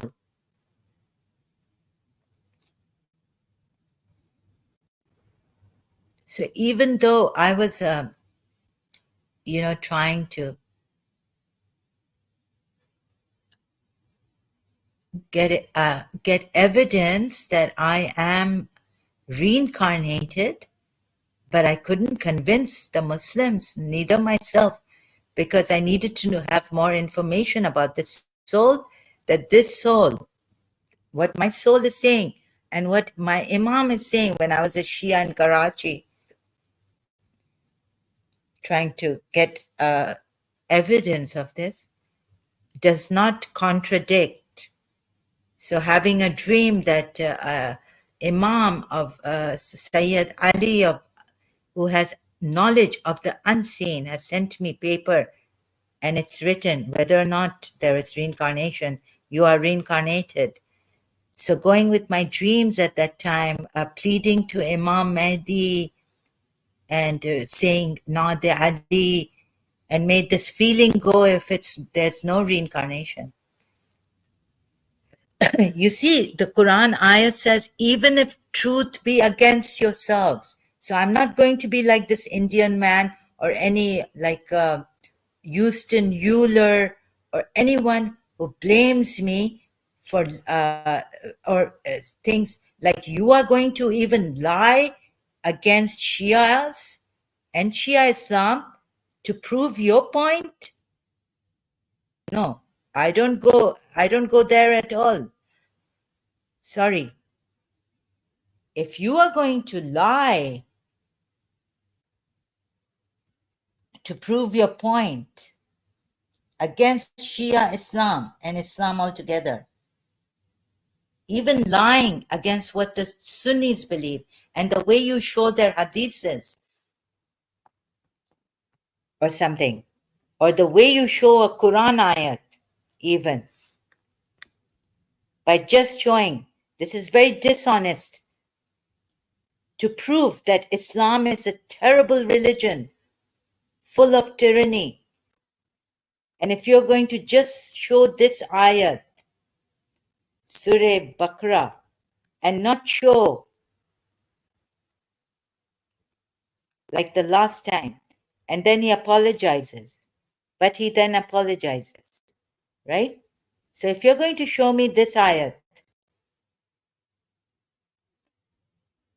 only, only the ones which they kill them. Now you see, if you're going to show this ayat,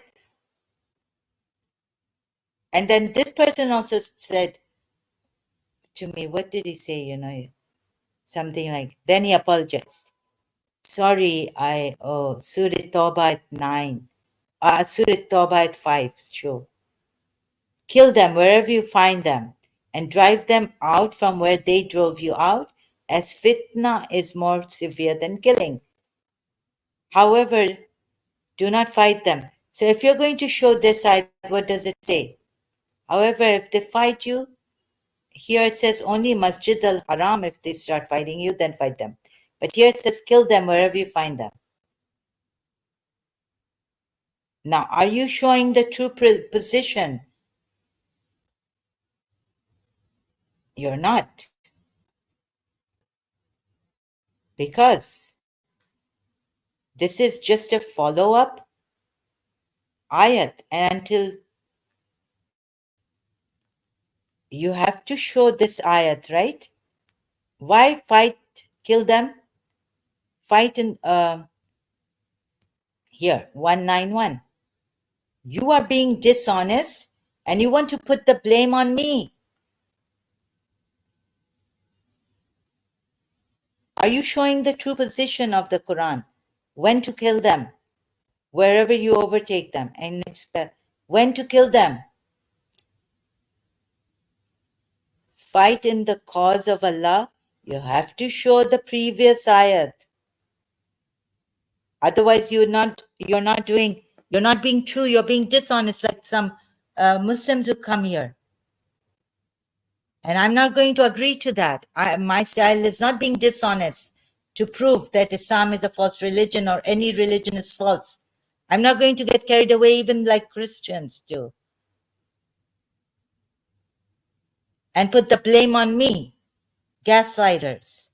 Then recently, this Shailash, I'm surprised. Are you going to tell me that I should be dishonest like you people? Even non Muslims who are dishonest about the Quran ayats. I'm not going to.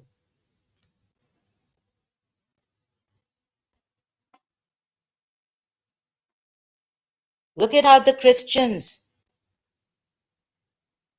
defend their religion.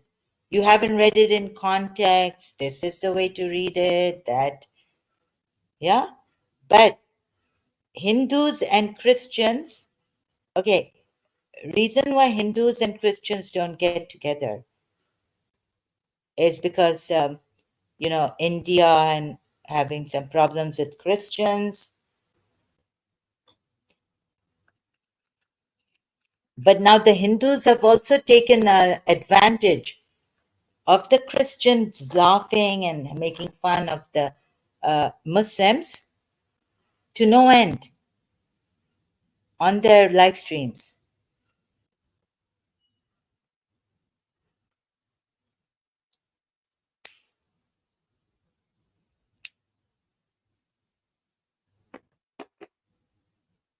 I'm not going to propagate a lie even. I'm showing you the true position of these ayats, of ayat Surah Baqarah at 191.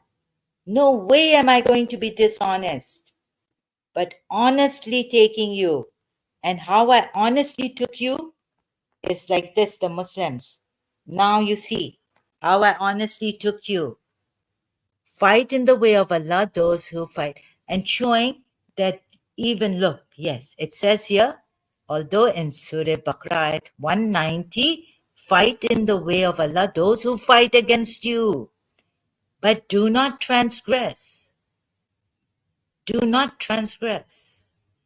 And then I read this ayat, Surah Baqarah at 191, and kill them wherever you overtake them. Because what? If you don't show this ayat, then you're lying about even this. I'm not a liar like you, dishonest person like you, putting the lie on me. Just because I show the proper, first showing the proper position of every ayat in question. And if they cease, then indeed Allah is forgiving and merciful. Surah 2, ayat 192.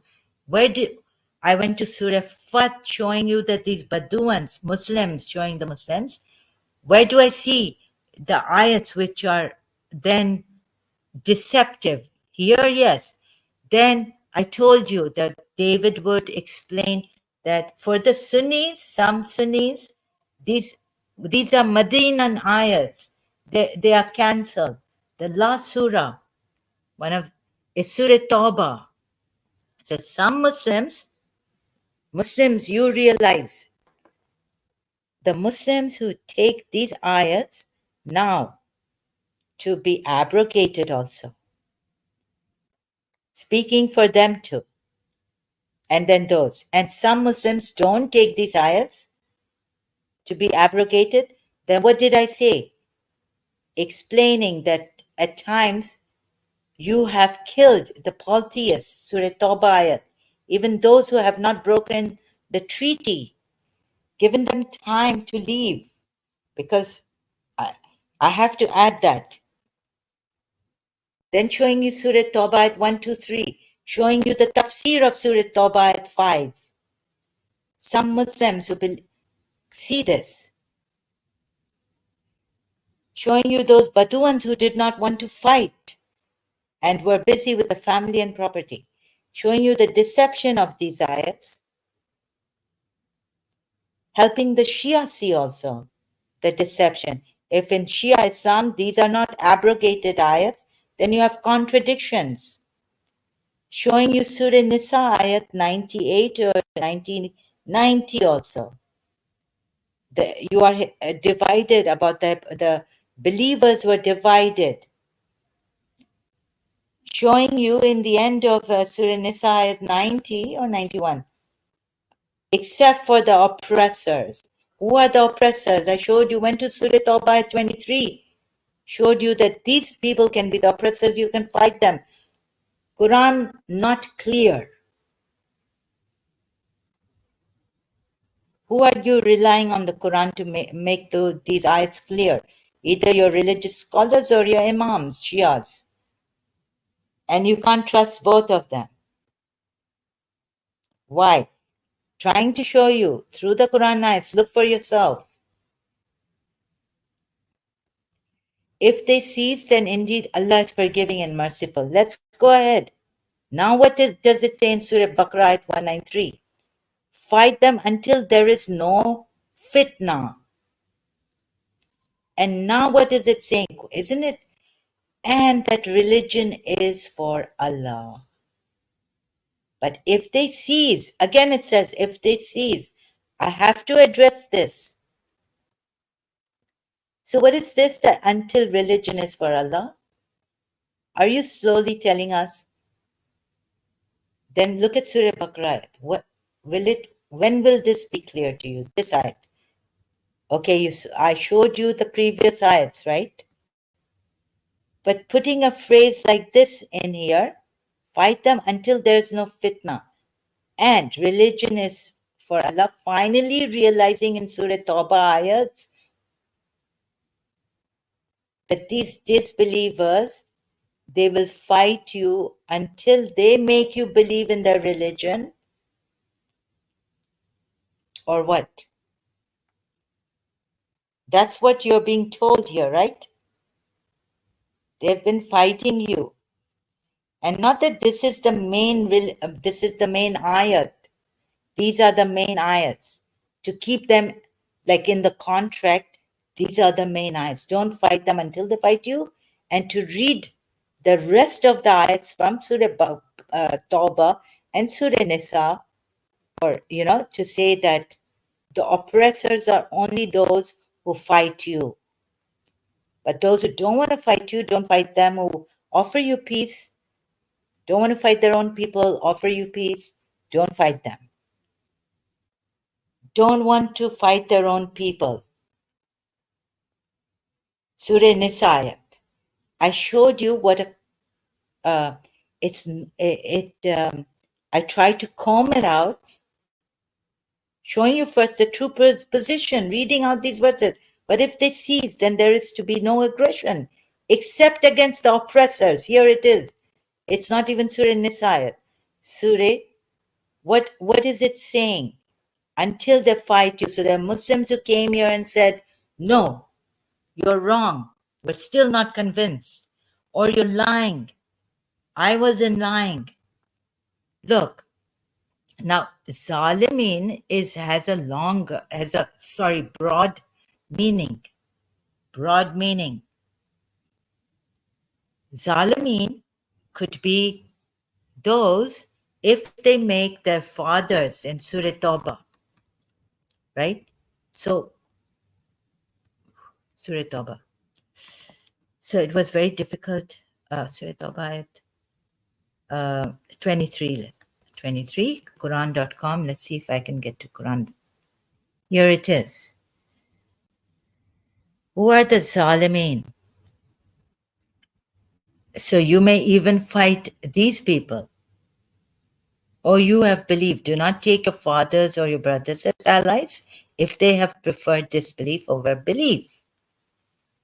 And whoever does so among you, then it is those who are the wrongdoers. So if you become the wrong believers, if you start taking your fathers and your brothers as allies who have disbelieving fathers and brothers, what does it make you? Zalimin. What are you supposed to do here? Except for the Zalimin. Oh, these, and you will put your own, you'll say, because here it says fight those who fight you. Now those Zalimin, if you become a Zalim, we cannot fight you. Why? And that's the last surah, Surah Tawbah. But here it's except. But if they cease, then there is to be no aggression, assault on them, except against the oppressor. So you feel you have, it was very difficult. And even now it is difficult. Bear with me. You'll say, no, I'm wrong. So what did okay, all that you said, okay, these oppressors are the ones who are fighting you. But in Surah Tawbah, these zalimun, wrongdoers, you see, in English they're called oppressors, but there's the same zalimin word is used here in Arabic.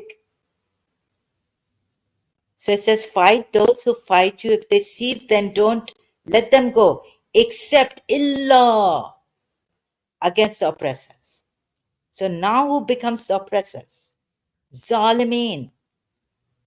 Same word is used in Surah Tawbah, but no, it's zalimun. Oh, these, okay. You say these are not the oppressors, zalimin, but they're zalimun, the wrongdoers. Okay, different word. Let's even now correct myself.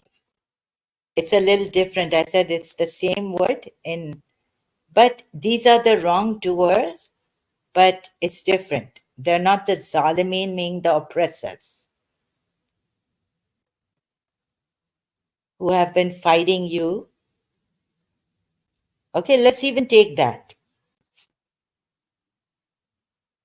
Zalimun here, wrongdoers, not oppressors. Okay.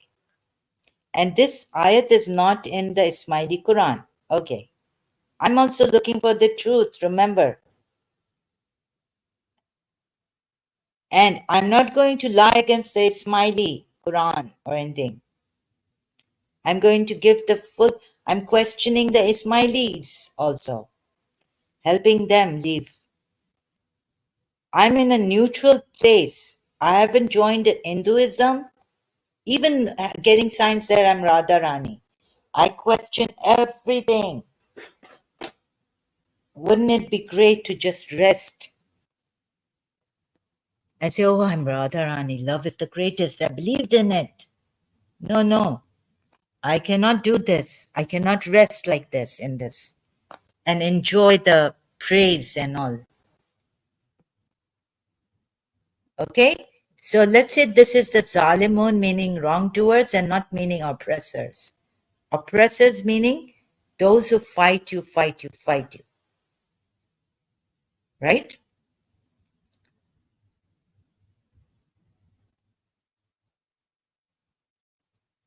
Okay. Now where shall I now I go to, even if I go to this, right? So the ayat from Surah Nisa 89.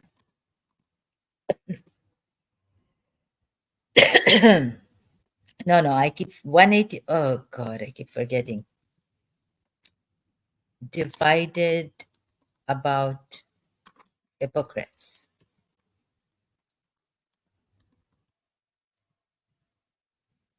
88. Believers, why are you divided? Meaning believers. Look at this. Why are you divided in two about the hypocrites when God himself has rejected them because of what they have done? Do you want to guide those? God leaves anyone. Okay, this is 88. And yes, it was 89, but I don't know what they gave me. Okay, now it's loading here. Takes time. Please bear with me. It's going to take another hour on this now. What is the matter with you that you are two groups concerning the hypocrites? While Allah has made them fall back into error and disbelief for what they earned, the result of their disobedience and disloyalty.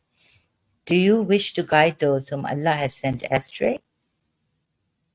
And he whom Allah sends astray, never will you find for him a way of guidance. 89. They wish you would disbelieve as they disbelieved, so you would be alike. So do not take from among them allies until they emigrate for the cause of Allah. For that time, this ayat would mean emigrate with Prophet after Prophet Muhammad, they even follow him to Medina now. But they didn't follow him to Medina. But if they turn away, seize them and kill them wherever you find them. This also I don't agree to doing with against the hypocrite. Okay, you say you have criminals, they've been scammers. So wherever you find them, you seize them and you put them in jail. You'd have a trial for them. Here I don't see any trial. Wherever you find them, take not from among them, seize them and kill them. I don't even see a trial for them. Okay? Judiciary formed, a Sharia court, a trial for them. So I don't agree to this, wherever against these hypocrites. But then we're told, I'm not running away. I'm showing you now, except Allah has come here. So why has it come here? Why does it say before seize them? Let's also think about it. And I'll go to the hypocrites now. Later on, for those who take refuge with the people between yourselves and whom is a treaty, or those who come to you, their hearts strained at the prospect of fighting you or fighting your own people, fighting their own people. Their own people? Didn't you tell them? At least defend yourself in Surah Al Imran verse. I'm not going with the Ismaili Quran right now. Checking, right? Surah 167, what does it say? Huh.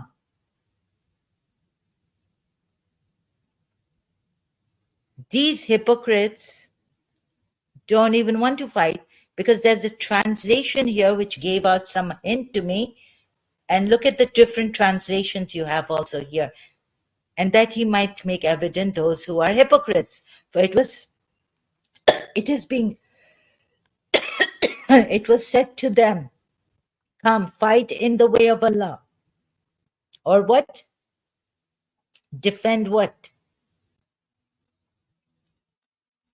They said if we had known there was a battle, we would have followed you. They were near to disbelief here. I see deceptions at Quran ayats, which I was showing you. Then remember the other kind of hypocrites in Surah Fat? Don't tell me I haven't read the right, showing you the right position of Surah Nisa 90. I'm stopping at I've shown you, I've done that. Then I will read it later completely. But just on the point of hypocrites who fight their own, who don't even fight their own people. Like, what is it showing you there? And these hypocrites, what are they doing? Just disobeyed. They haven't even attempted anything opposing. They've disobeyed Prophet in this. O Prophet, the Bedouins who were left behind say to you, Surah Fat ayat 11, do you see this? Do you see it?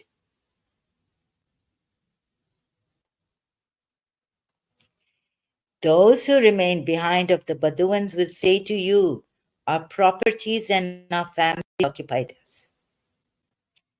So ask forgiveness for us. They say with their tongues what is not within their hearts. Say then, who could prevent Allah as if at all if He intended to you harm? Allah never intends harm anyway, or intended to your benefit. Stop believing in such things. Then you also shouldn't stop.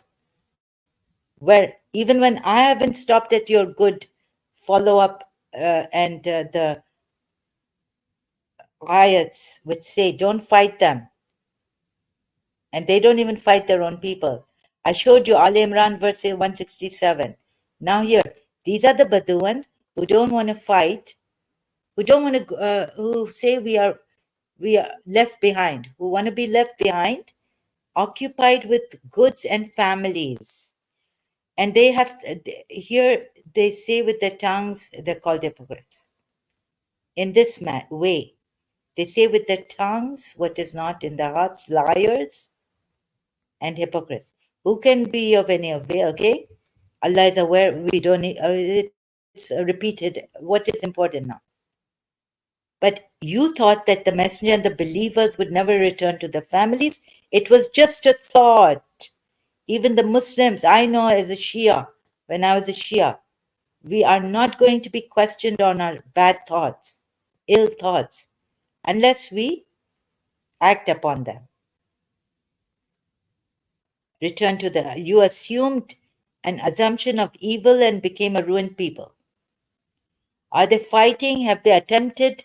Have they opposed in just disobeyed Allah on this? Very peaceful thing, right? And whoever has not believed in Allah and His Messenger, then indeed. Now this is on just believing. We have prepared for the disbelievers a place. Please give me some time. And to Allah belongs the dominion of the heavens. But it doesn't stop at this. The ayats against the Bedouins here. Those who remain behind, 15th ayat of Surah Fat says, 48th chapter of the Quran, 15 ayat says, what does it say? It didn't stop at that you have thought evil thoughts and you remain behind, you are ruined. Doesn't stop at that. Moreover, it says, those who remain behind will say when you set out toward the war booty to take it, let us follow. They wish to change even they wish to change the words of Allah, say, never will you follow us. Thus did Allah say before. So they will say, rather you envy us. But okay, so this talk is going on, and they put the blame that they changed the word of Allah. Then I showed you the last verses. You will get booty of Allah a lot, twice. How many times repeated? You will get the booty of Allah. You will get the spoils of war from Allah. Allah will give you the spoils of war. Give you victory and give you spoils of war. Much spoils of war will you take. Now it doesn't stop at that even. It says, what? 16. Say to those who remain behind of the Bedouins. 16 number of Surah Fat. 16 ayat. We're on the 16. Not 15. 16. Say to those who remain behind of the Bedouins, you will be called to face, meaning a people of great military might. You may fight them or you may or they will submit. So if you obey Allah now, so if you obey, not Allah, there's a comma here, I don't know. Is there a comma here? And Allah will fight or they will submit. Then if you obey, Allah will give you a reward. Good. right? But if you turn away as you turned away before, meaning you didn't want to help the messenger, that's all. Saying things, thinking evil thoughts, why punishment for them? They're already ruined, we're told in that ayat 11. Why say to those who remain behind of the Bedouins, you will be called to face a people of great military might, because you just disobeyed. It wasn't that they were fighting you, these hypocrites. Here in Surah Fat, please make note. These are hypocrites, right? They were thinking evil thoughts, and what they were saying, take us with you for the spoils of war. They were just thinking evil thoughts against the believers, and we're told this. Now, noteworthy. Say to those who remain behind the Bedouins, you will be called to face a people of great military might. You may fight them or they will submit. We don't know. Okay? To Allah and Islam. Or they will submit. So if you obey Allah, they're being forced to fight someone. These hypocrites, just thinking evil thoughts, didn't go with the Prophet. They wanted to be. Now come to Surah Azab. Surah Azab, what now, considering these ayats against the hypocrites, Baddu and hypocrites, what do you think will be done with them? Cease from what? Only on evil thoughts and saying, we wish to go with you for the spoils of war. Since they haven't participated, that's okay. They wish to change the word of Allah. Now come here. Surah Ahzab ayat 60. If the hypocrites and those in whose hearts is disease, and those who spread rumors in Al Madinah do not cease. I told you, cease from what? Why hasn't God put it cease from what? Cease from thinking evil thoughts? Cease from not obeying the Prophet and just wanting to be with the property and the families? Disobeying the Prophet? Surah Fat ayat against Badawans, hypocrites.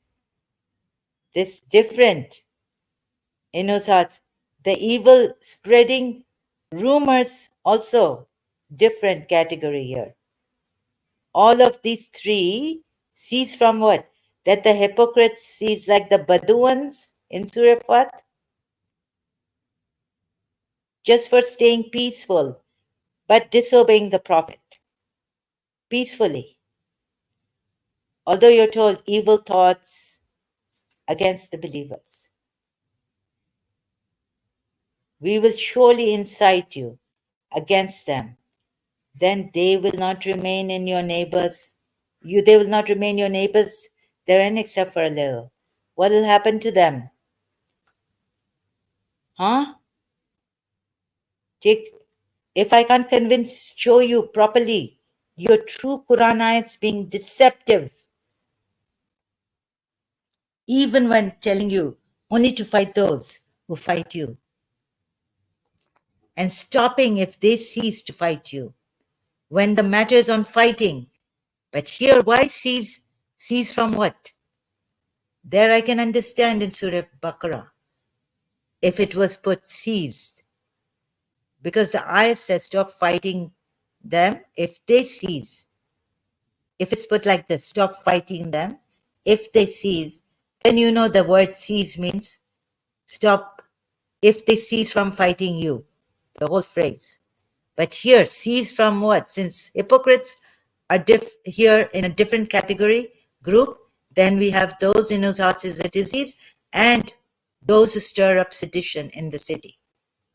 This is not, so you take the hypocrites, right? Take the Baduan hypocrites in Surah Fat. Have they been fighting you? And what if even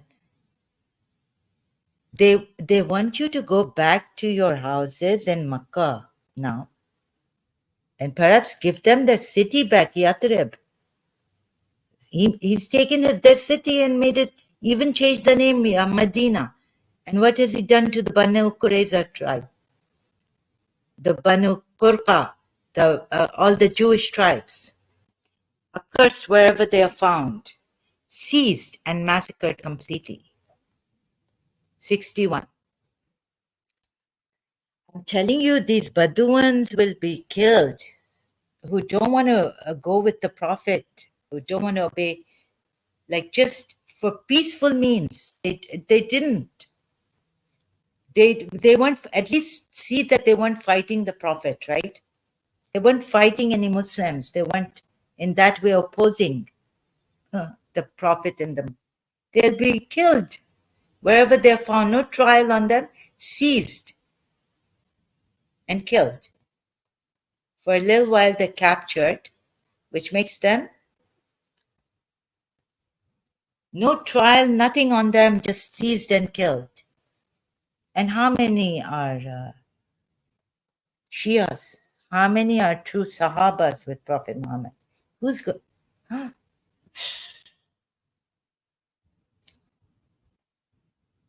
I see that Prophet Muhammad hasn't even done justice himself to Jawaria bint Harith, Safiya bint Huway. Come on. I see that Prophet Muhammad has taken an oath, hasn't even just done justice to the hudud of Allah at that time in Surah Tahrim, just because two wives were annoying him or whatever they were doing, reading the tafsir, finding out. Shia and Sunni. Do you want me to believe in such a prophet who's is using Allah to say, accursed wherever they are found, being seized and massacred completely?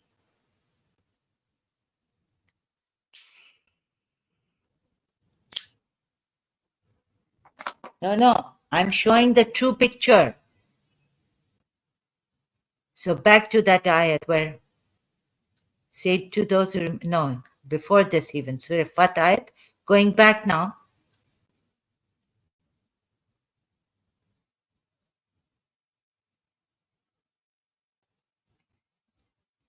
What does it say here? And that he might make evident those who are hypocrites. For it was said to them, come fight in the way of Allah, at least defend. They said, no, we had known they're different. No, even before this, where are we?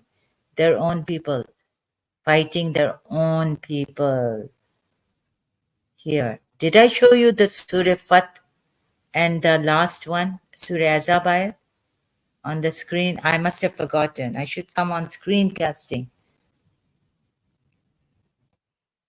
Sorry. So now we have this, fighting you or fighting their own people.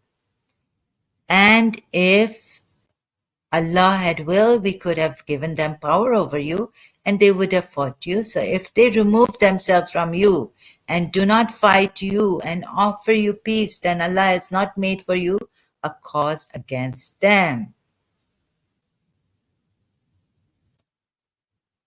So I took a very difficult task of telling you. I detailed account on this part, who take refuge with the people. But why here now this? Notice maybe there's some deception here. You know, when you take refuge, I was giving my opinion, because this is how I showed you in short now how I found. I haven't even gone to those Surah Tawbah ayats right now. Which ones?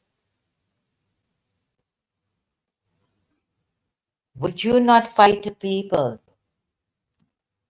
Right? So now, just here. Remember? Except for those I did this with you. Screencasting through the phone where you couldn't hear me properly. People are coming and saying, we can't hear you properly.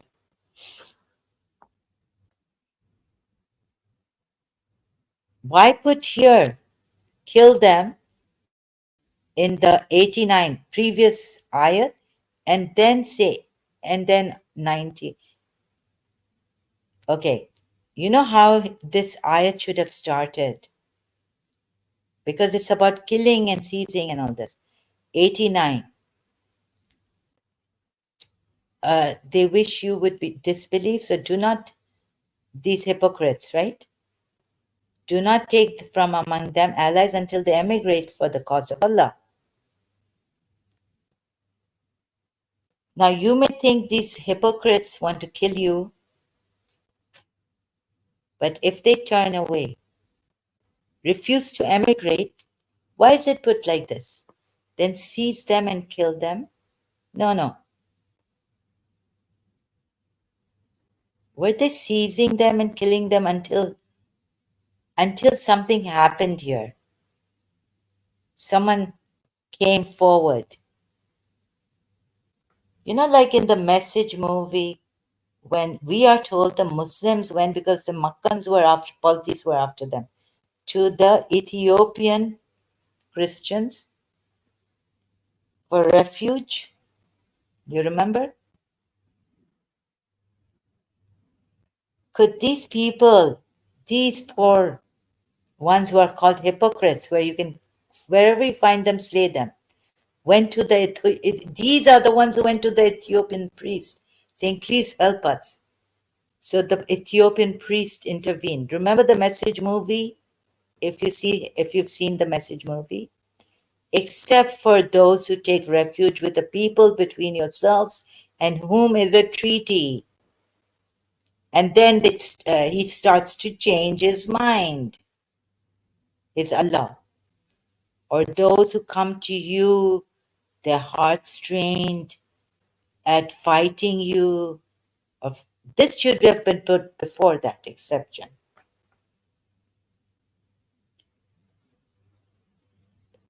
Because you see, you are being shown that they are fighting you.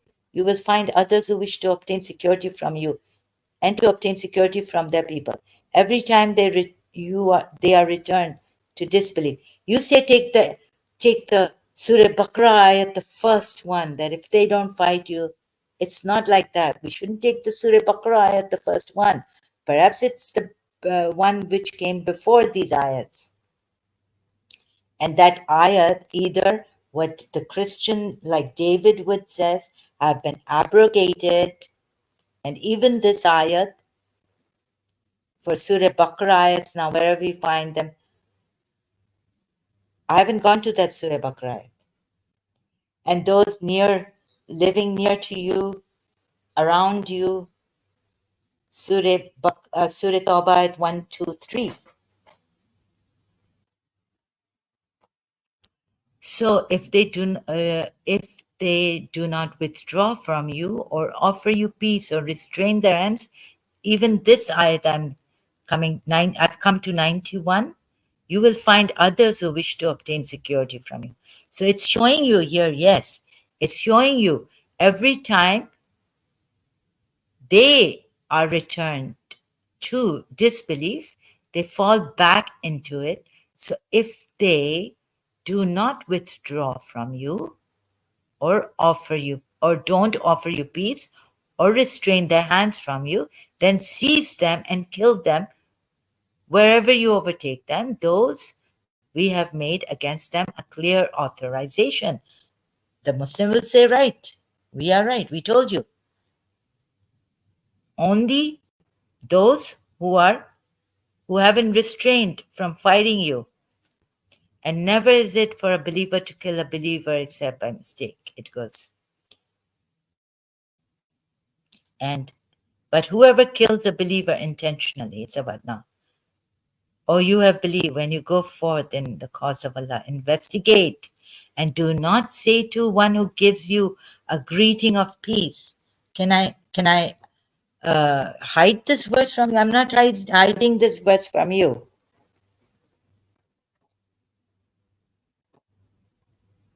You greeting of peace. You are not a believer. Do not say you are not a believer. aspiring for the goods of worldly life. For Allah, there are many accusations. You were like that before. Then Allah conferred His favor upon you. So investigate. Here it says, so investigate. There it says, wherever you find them, seize them and kill them. Meaning it's showing you that, of course, through this ayat also, I'm not saying no, it's showing you most Muslims think have been misguided by the Quran ayats. Most Muslims who are peaceful, not like ISIS or those against Shias, okay? Most Muslims think we are all peaceful. Our religion is peaceful. But I'm trying to show you that there are these deceptive ayats which, even though tell you, restrain from, if they restrain, if they offer you peace, if they don't fight you, don't fight them.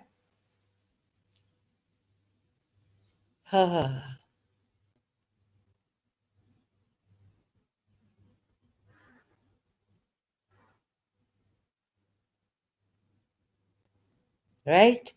Others you will find wish to gain your confidence as well as of their people. Every time they were sent back to temptation, they succumbed thereto. If they withdraw not from you, nor give you guarantees of peace, besides restraining their hands, seize them and slay them wherever you get them. In their case, we have provided you with a clear argument against them.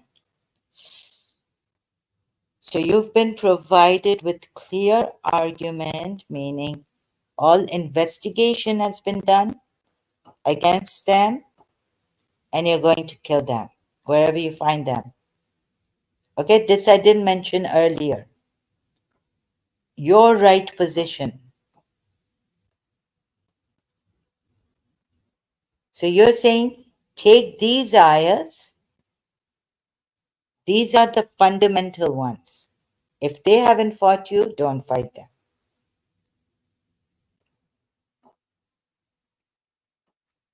But I showed you for the Baduans in Fat, and then took you to Surah Azab for them. Al Imran, Surah Nisa. You would say no. But I showed you these hypocrites were not fighting Prophet Muhammad. They just didn't want to go with him. They disobeyed a command, and they were told you will be, what else? Faced with such a military force. Why? They're peaceful. They're just disobedient but peaceful. Then I showed you Surah Azab. This I couldn't get. No one could explain it to me. Muslims came up with you're lying. No, and or you. No one said you're getting this ayat wrong. Maybe once, Allah, someone said, I'm still not convinced. You could say you're still not convinced, but not that I'm lying. Commence. Okay, proven. Now look, Surah what ayat against those peaceful Bedouins who disobeyed the command of Prophet Muhammad, just were busy with their. We are not told that they helped the Makkan polities, because this is Hajjatul Wada, when the last Hajj of Prophet, where he conquers Makkah, right? This is also the conquering of Makkah, or before the conquering of Makkah, sorry. No, Hajjul Wada is after the conquering of Makkah. So the Surah Fatah Bedouins didn't go with him to conquer Makkah peacefully. Have you seen the message Abu Sufyan giving him the keys of the Kaaba peacefully? These Bedouins are not fighting, and that's called hypocrites, and they've lied. All that, yes, evil thoughts about. I explained that it could be that they wanted the Muslims and Prophet Muhammad to go back to Makkah, to his house now. It's being restored to him. And the Kaaba is being taken away from the polytheists. And their gods will be broken. Consider all these points. So thinking like this. Have you ever thought like this? Have you ever looked at this other picture side? So this, right?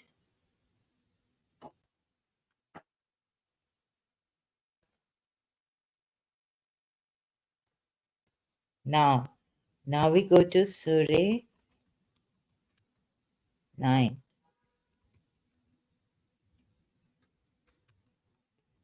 Ayat 5. 4.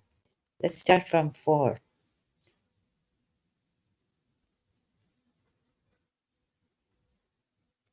Except those whom you have a covenant among the polytheists, then not they have failed you, then in any and not they have supported against you anyone. So fulfill to them their treaty till their term. Indeed, Allah loves the righteous.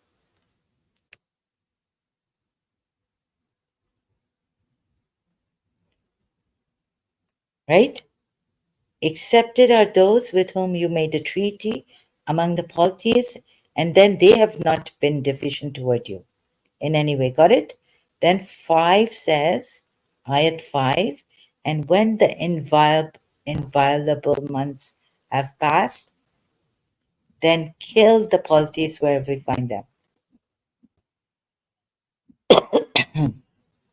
But look at the 4th one, right?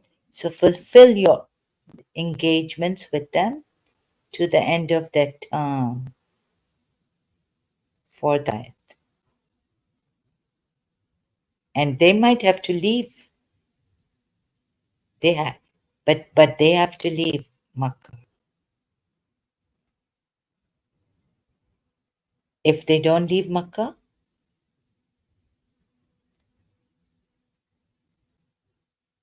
and when the inviolable months have passed, then kill the polytheists, it says, wherever you find them, and capture them and besiege them and sit in wait for them at every place of ambush.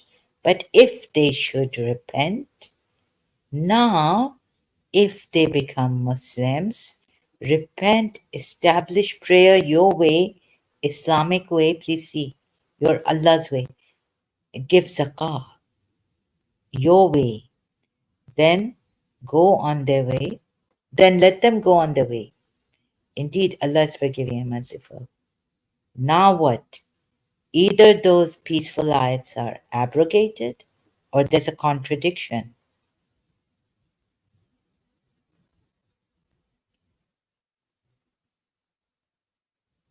Kill them.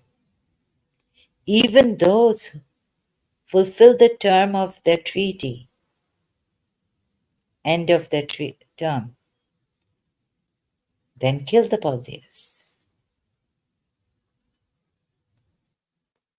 Even those who have kept, or maybe they will leave Makkah, but they have to leave Makkah, right? They have to leave Makkah. If they are in Makkah, could be that they would be killed. When the inviolable months have passed, then kill the polytheists wherever you find them, capture them. But if they should repent, it's if they become Muslims. Kill them. If they don't become Muslims. Now, but if they become Muslims, meaning here, this phrase, all the established prayer gives a call. Why do you think the Ismailis? Have you seen the ex-Ismailis, what they told me? Just because they don't stand up, qiyam, for the prayer, salah, they're disbelievers. Ex-Ismailis hitting me with that on Facebook, telling me, now what? Now kill them. Please see this, please. It's very difficult for me to. That's why I don't want any Hindu or anyone I don't trust coming up here, joining me, although I give a chance to all. But when I give a chance and see that how dishonest, it really hurts me. And then also Muslims, please, Muslims, I'm not your enemy. And they're not, the Hindus are also not making life easy for me. Like they're putting even the Hindus have come here to put the blame on me that, and the way they say it, that it's surprising. I'm a Shia and I'm defending what is the truth about the Shias, right? I cannot propagate. If I don't do that, I'll be what? I'll be propagating lies against Shias. That I don't want to do. I want to give you the proper position of the Shias as it is, as I know it.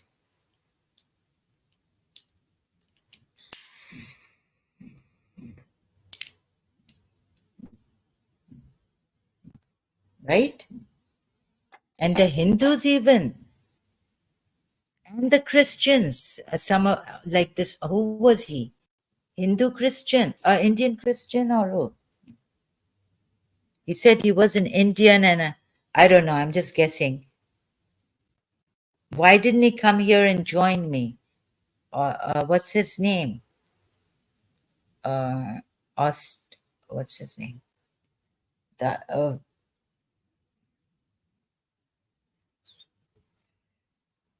So I forgot it now. Right now. Look at this. I'm really like going, showing you from the right position and then showing you the deception. I won't hide these verses from you that say, like Surah Toba ayat, Surah Baqarah ayat 190. I won't jump to 191. I'm showing you the right position of Surah Nisa ayats against hypocrites and then showing you the deception.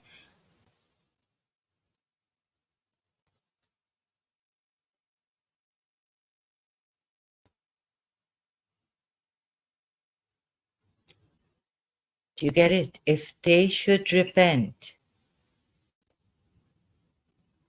but if they should repent,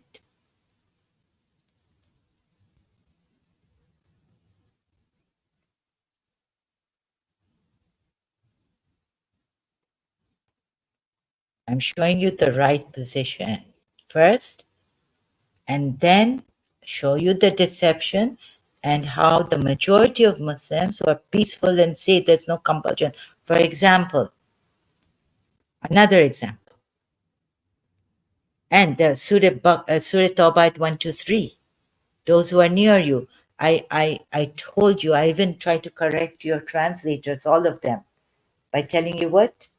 What was that word? Let me just. Um, so again, whenever this comes on me, it's surprising how I'm defending the Shias, being an ex-Muslim.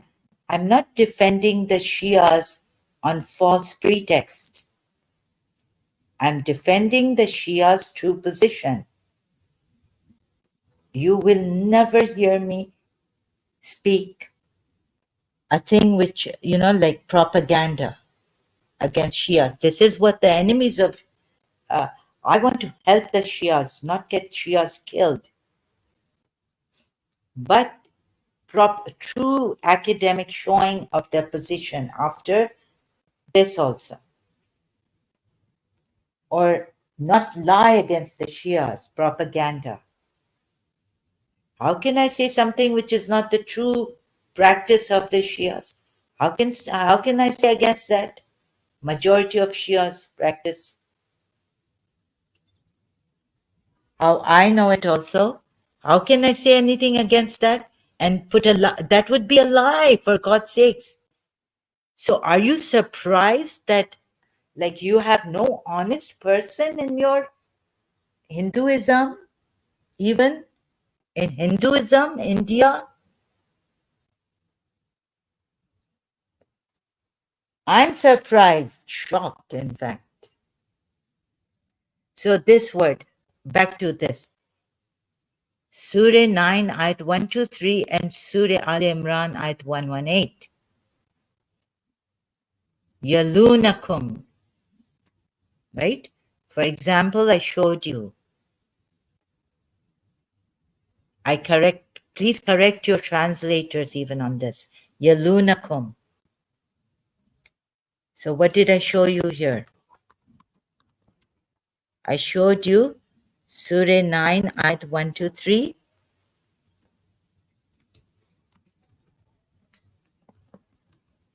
For example, believers, fight against the unbelievers who live around you and let them find in you sternness. Let's go to Quran.com on this ayat. Okay. And what the one Muslim has put there in his article about Yalunakum, trying to find his own definition without using another Quran ayat from taking this word from another Quran ayat. What is Yalunakum? Thank God I found it. He tried to tell you, no, it's like girded against you, wanting to fight or something. Whatever he explained in his article. What was it? Sorry, I don't want to exaggerate. What is the meaning of Yalunakum? Close to you?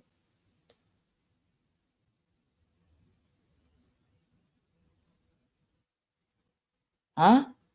But I found the word, thank God.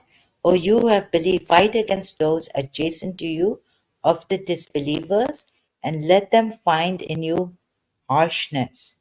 And know that Allah is with the righteous, right? This is not in the Smiley Quran. I searched, I think. Okay, right now I can't search. So I'm in the flow. I'll just go to and then maybe search, hopefully, if I remember, Ismaili Quran. Surah Al Imran, verse 118. 118. Here says, do not associate. Oh, let's see. The first one, when I click on, takes a long time. Okay, it has it. So, do you see it now on the screen? O you who believe, o you who believed or believe, do not take as intimates from other than yourselves. They will spare you not. Not they will spare you, meaning they will spare you not. Yalunakum.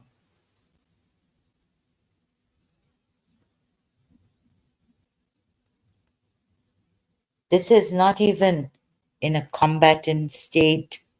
Same word is used, right?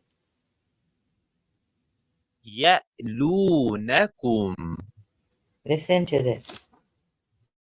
I've taken my. يألونكم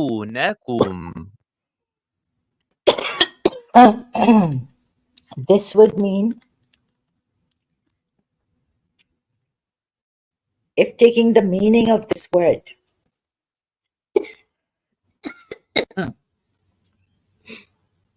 I think someone is cleaning up and there's a lot of dust coming. Neighbors.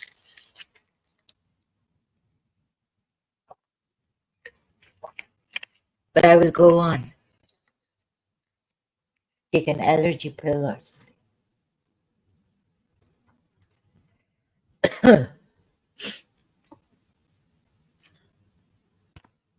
Let me just take my. I've eaten and I've forgotten my herbal medicines. So for. Okay, what is this? Just a minute, please.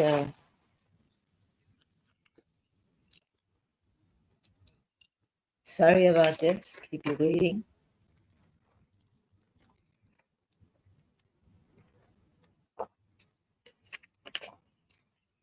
So you saw I showed you investigation should be done properly. And then whenever you find them, wherever you find them, or whenever you find them, kill them.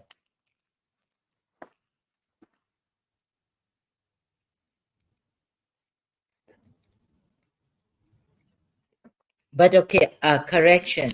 You've got to see that ayat and so where I showed you investigation, proper investigation, and those who offer you peace, do not even say you are kafir to them. Like the Sunnis say about Shias that they have been deceived by the Shias who are not true Muslims, who are kafirs, disbelievers. So in this way, the Sunnis have got it wrong. Because I showed you that ayat. I went down below Surah Nisa ayat or Surah Baqarah ayat, who offer you peace. Now you have this complex in yourselves, or what?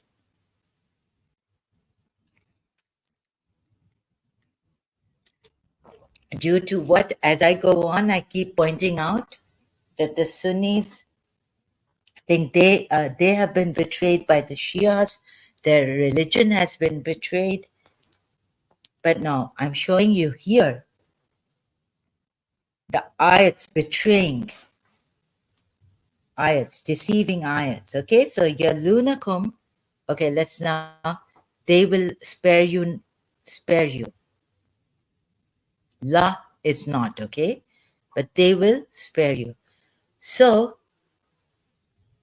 going back from Al Imran verse 118 to Surah Tawbah, ayat 123, what does it say? Same word, right? Same word here. I have to take my plug out my headphones. Where does it say here? Okay. Oh, you who believe, fight. Yani fight to kill. قاتلوا, doesn't it? From Muhammad Ayad, the Arab Egyptian, I think. Those who, alladhina yalunakum, same word, يلونكم same pronunciation, right? Yalunakum.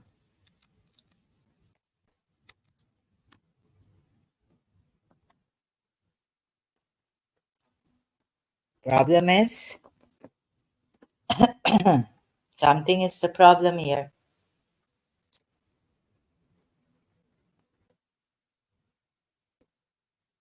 Those close to you, or take Ali Imran verse 118, meaning, they will spare you. Could it mean, do not spare them? Huh? Here. Yalunakum, spare them, or you who believe, fight those who,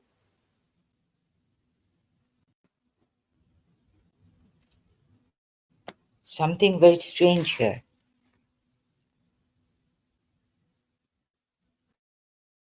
Okay, law would be mean, do not spare them, but it doesn't say law here. I do agree. So, do not spare them of the disbelievers, sparing them, those who, yalunakum,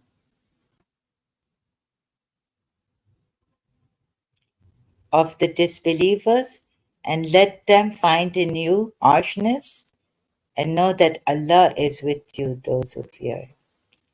With those who fear Him. Allah is with those who fear Him. Harshness also. غلظة.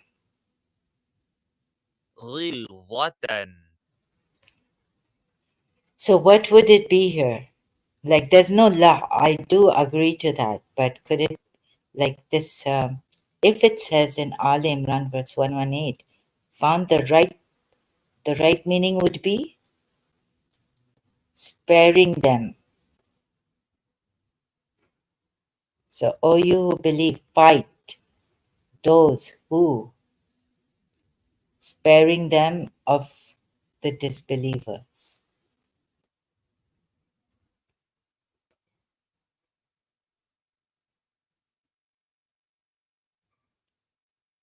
Okay, this I did, telling you that maybe in my live stream, sparing them not, meaning, but there it's law for not sparing them. Those who have not spared you, you have not spared you of the disbelievers. O you who believe, fight those who have not spared you, close to you, who have not spared you of the disbelievers. Yeah, maybe it could be this way too. So maybe I should make a correction here,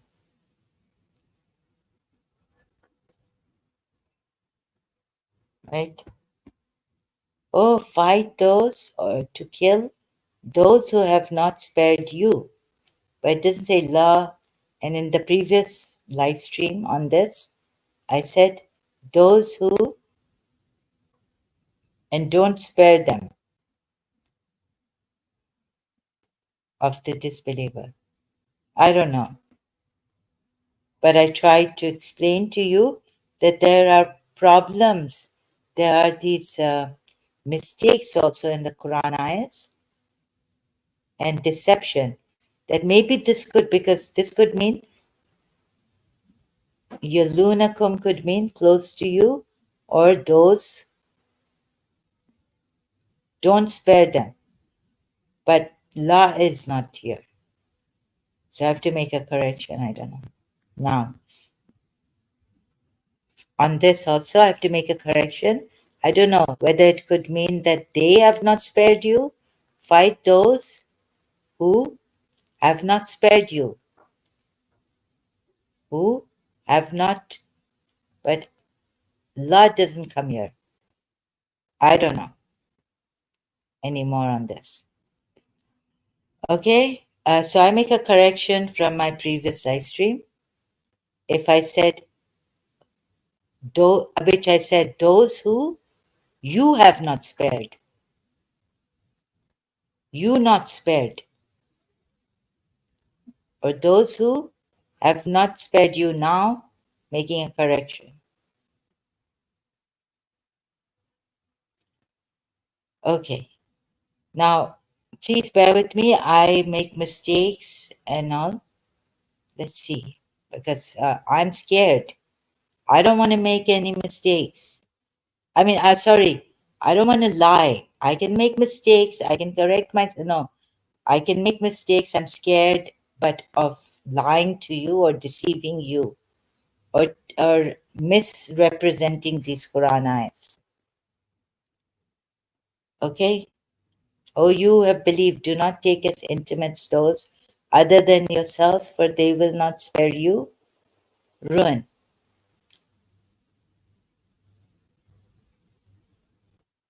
They spare no effort to injure you. Let's see, spare not. Al Imran again on this 118. They will spare you.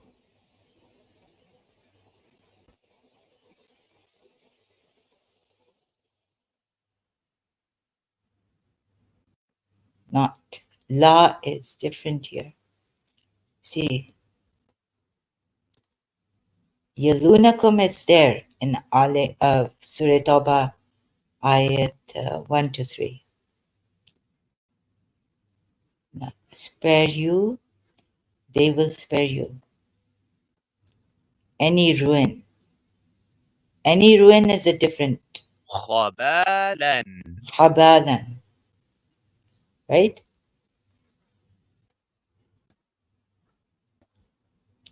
Surah Tawbah ayat 123 again. Those who spare not you of the disbelievers. Spare not you of the disbelievers. Those who spare not you of the disbelievers. Those who spare not you of the disbelievers. Those who spare not, they will spare you. Those who spare you. Those who will spare you. Fight those who will spare you. Those who will spare you of the disbelievers. Yeah. Oh my God. I got it. Surah 9, Ayat 123 means taking Al Imran verse 118. O you who believe, fight those who will spare you of the disbelievers. Fight those yalunakum who will spare you or who have spared you of them. Like those who haven't even fought you or done anything to you. And let them find in you harshness. Yes, that's it. So no correction, no, from my side. Fight those who have spared you.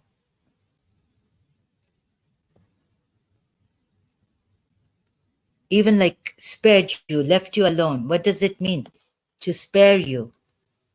I'm just taking the spare you, right? You've seen I'm taking, but I'm so now on guard because there are Hindus coming here, shockingly putting wrong blame on me that I should be like lying against Shias also and not giving the right position of the Shias.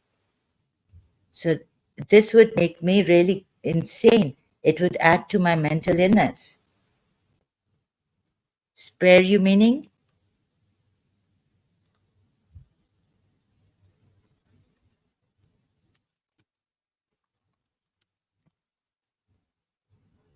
to refrain from harming or destroying,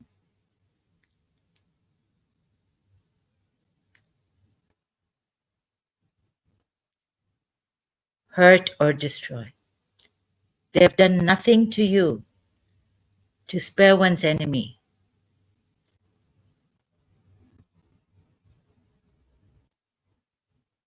to spare, forbear to punish,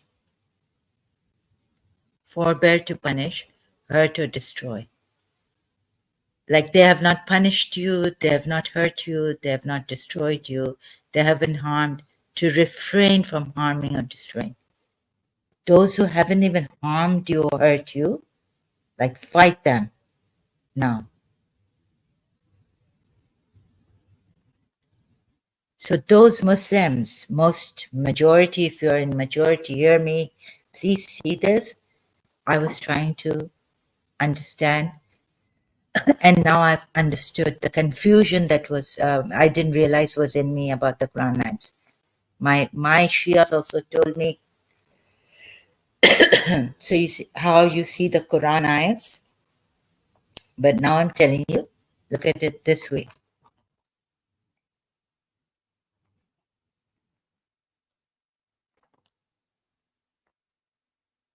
That when all avenues of peace are closed, then Imam Hussein rose. Self-defense, defending the religion, even when defending your religion, if they don't give you a chance to practice your religion, to even an imam to preach the religion to as many people, perhaps, or those already coming to him, because Shias are not in this dawa thing. As much as the Sunnis are, I know this much. We were told, like, I don't know, like, I'm not 100% sure. There could be some Shias, but they don't, doing dawah, like, they don't go, like, on the channel, they can, for instance, if an ex-Muslim is doing this, like the dawah, the way the Sunnis do or some Salafis do, we don't, Shias don't do this. My previous religion doesn't. I know that. We just do our own thing. But we can talk about certain things and try to remove misunderstandings.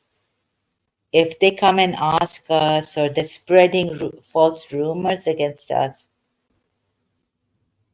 so this. Now please see this, the right word for this. Yalunakum you can find in Al Imran verse 118 and use it for Surah Tawbah 11, 123. And then I told you I will be showing you for sure if it is in the Ismaili Quran. See, Surah Tawbah ayat 123,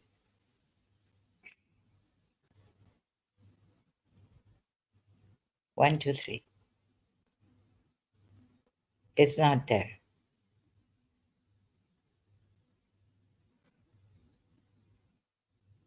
Hope it's come on the screen or yeah, now it does. You see, in the Ismaili Quran website, Surah 123 is not there in Surah Tawbah. Surah Tawbah ayat 123 is not there. 123.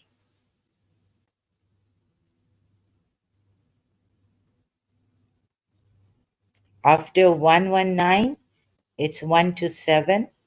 There's no ayat 123 in Surah Tawbah in the Ismaili Quran. And even Surah 5 is not there. And Surah 5, but I clicked on one of the ayats, where was it? And I was nodding my head in disapproval.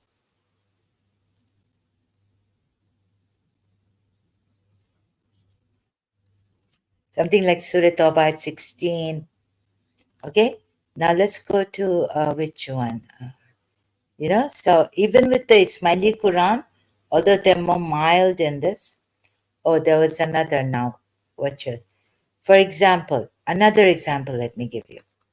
For example, we have that Surah Nisa, right? 82? Oh, no. Oh, again, I've forgotten. I mix up the ayats. Before we obliterate. So this is very important. I wish I could reach the smileys at this time. Before we obliterate your face, Quran ayat. Surah Nisa 47. All right? Now this ayat is there. And the smileys, before we obliterate your faces, let me show you the Arabic. Surah Nisa, ayat 47, right?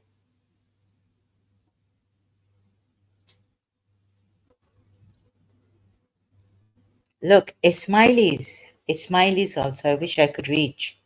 Look, it says here, "O you have been granted the book. Do believe in what we have now revealed, which confirms the revelation which you already possess. Do this before we alter countenances." Oh no, I don't have to show this in the Arabic.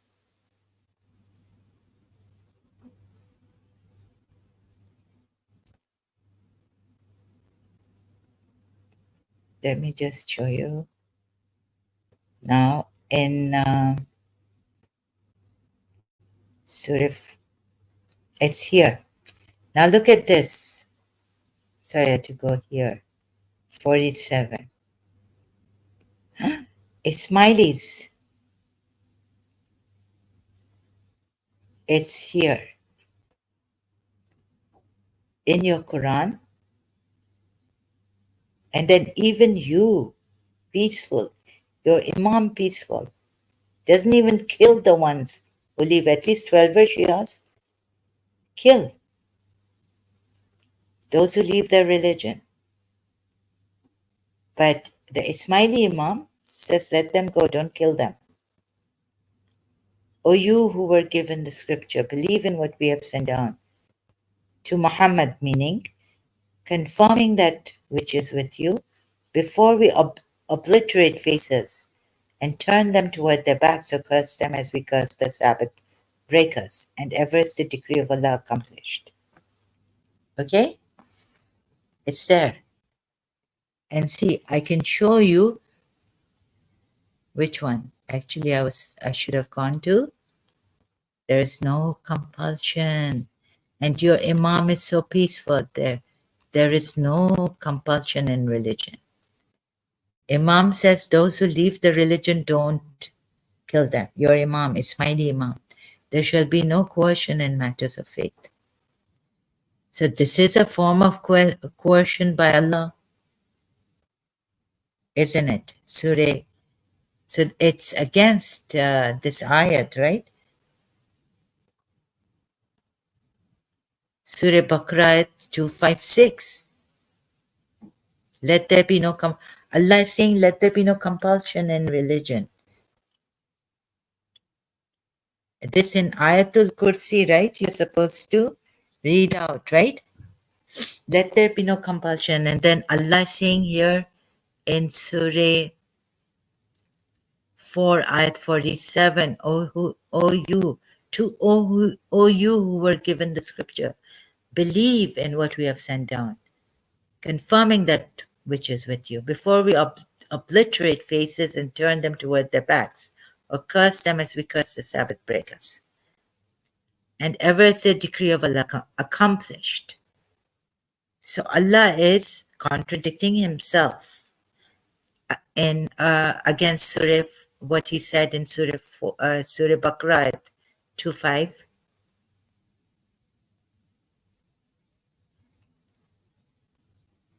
Six, right? There's no compulsion in religion. And, oh, let me show the Ismailis. What is it? Surah Baqarah. Where have I closed it? What have I done? No compulsion in religion. Quran ayat. Surah Baqarah 256. Look at the deception. Look at the contradiction. In your own Quran, Ismailis also, it was really shocking to see this. Okay, now I'm going again to 256. Right? Ismaili Quran,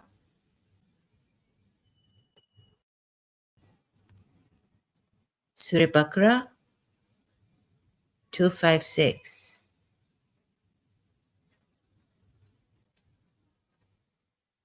Ismaili Quran. Ismailis, as much as I love and respect you, your Imams, your way, peaceful, nothing like you. Ismailis have been peaceful. I've heard against Hindus from Science Journey that, I don't know, I wasn't there, but I was shocked that they killed Buddhists and all at one time, long time ago, and they took things from the Buddhists. I've heard, I've experienced here the lies and all by the Hindus. As much as I would want the Ismaili Islam at least to be true, any last straw, like the Ismaili Imam is so wonderful, absolutely adorable. But I'm afraid that 256 is here. And so you also have a contradiction. Allah says here,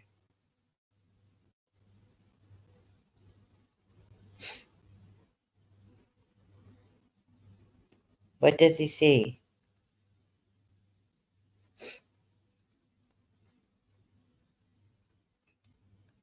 So your website, Ismailis, from there brings me here. Surah Baqarah 256. There shall be no compulsion in the religion.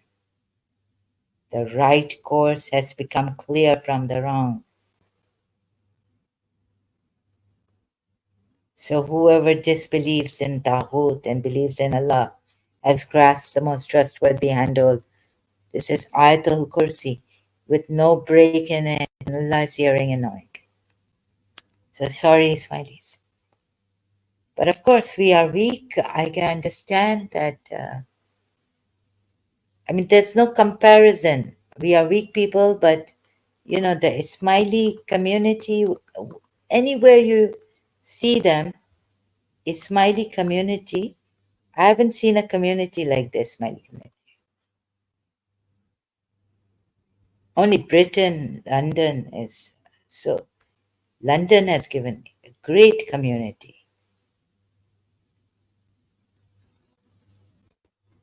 Ismaili community in Islam, I think the if I can say, should community the best. Not even sorry if I may compare it with the Hindus. Okay, previously the Almut or the what you hashish, what's it called? The assassins, Ismailis. But today I've taken the Ismaili prayer because of this Imam. This. I'm not holding him responsible for his grandfather or his great grandfather, right? But what this Imam brought such peace, pluralism, and this, and of course, the also the Baha'i community, I must say. But this Baha'i community also, Baha'i religion,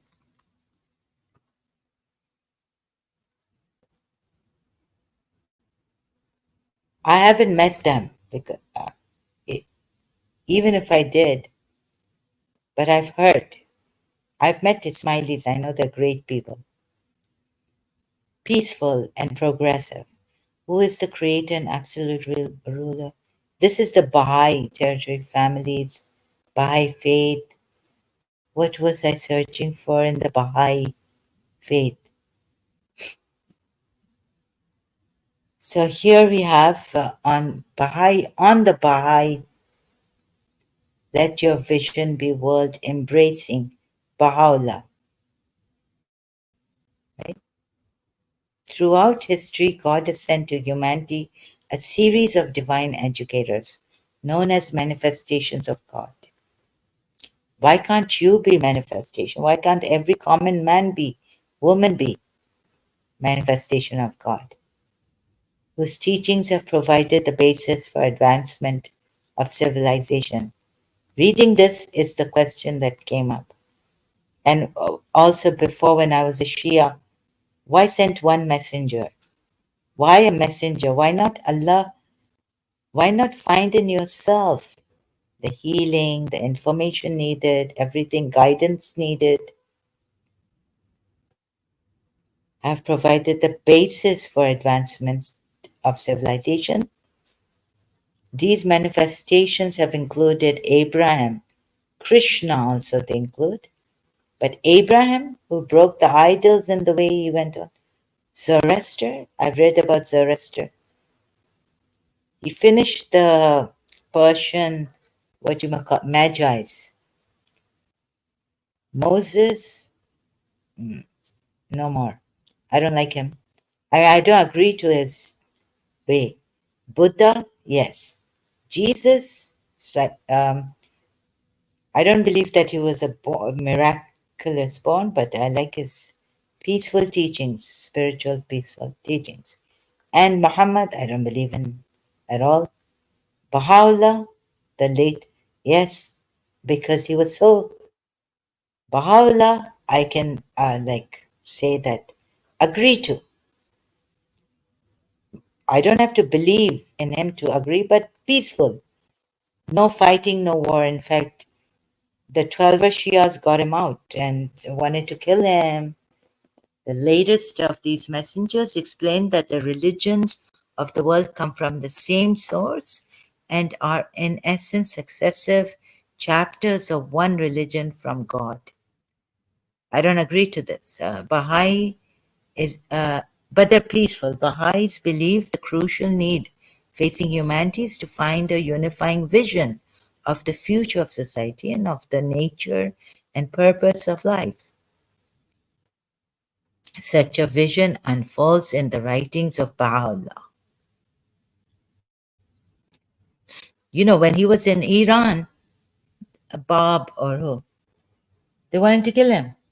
The Shia were after him, 12 Shias. Goodness.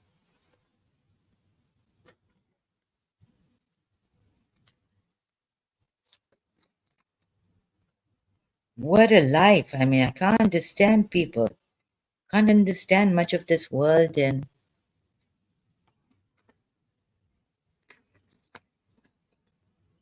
children suffering, dying. God knows what's happening. Killing each other. Seeing, I mean, this is too much for me. The what I saw now. Shella coming here. My goodness. And the first time he came here, I thought he contributed such greatly, his theory and all this. But now,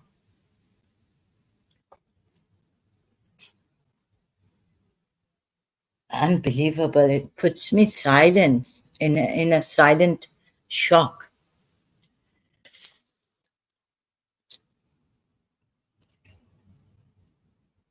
Sorry, I cannot allow this here. On my live stream, you can go and say what you like on your live stream. The freedom of speech, right, is that for me, it's it has justice also, like no personal attacks or dishonesty in it. There's a criteria for freedom of speech. And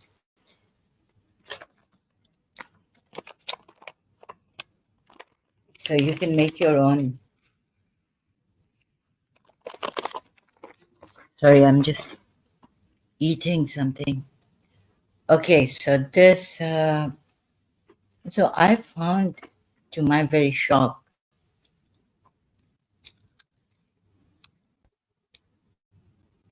I would have tied myself if I could.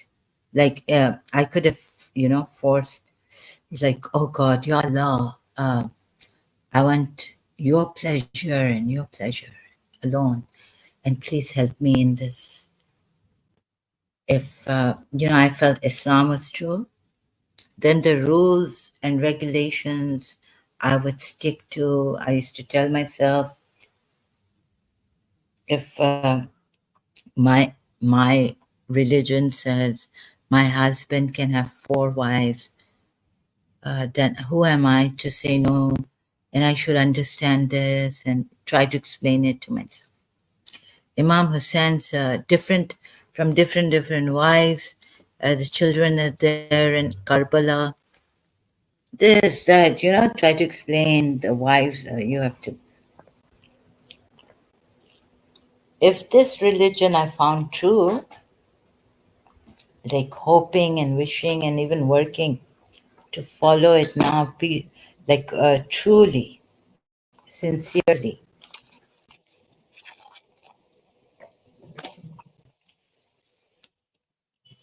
But so I would not exaggerate, not even against Shias. I would not lie. These people want me to lie. I don't know why these people like him, they want me to lie.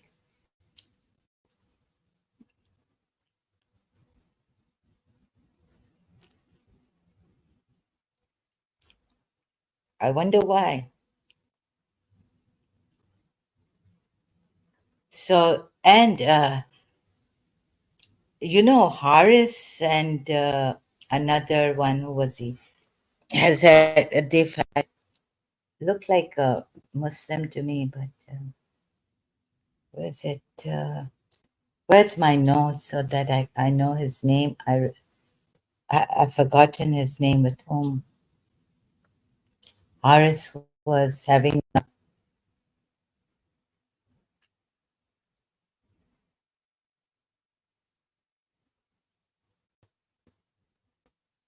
How Quranites deceived and lied to you.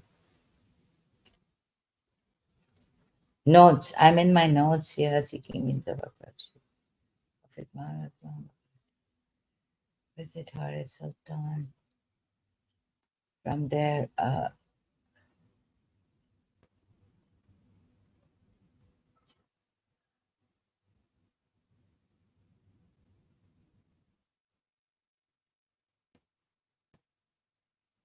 can't find it now. It makes me really sad to see how these people dishonest. Why should it be surprising to them that I give the true position of Shias? Huh?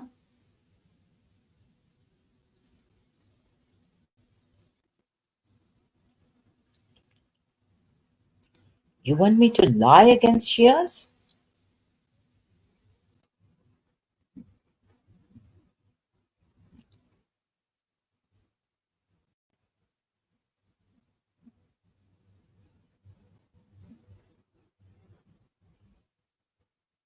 Oh, here it is.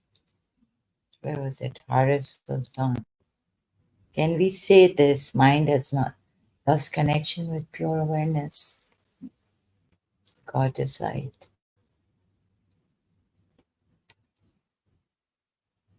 Oh God, where is it?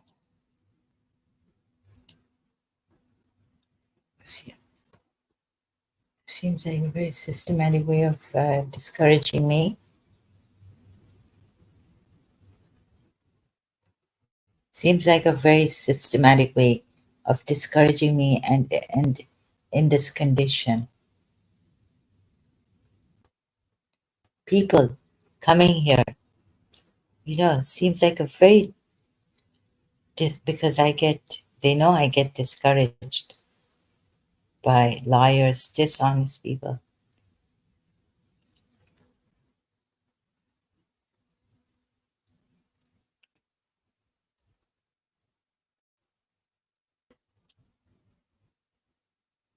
Some people doing this, answering to us.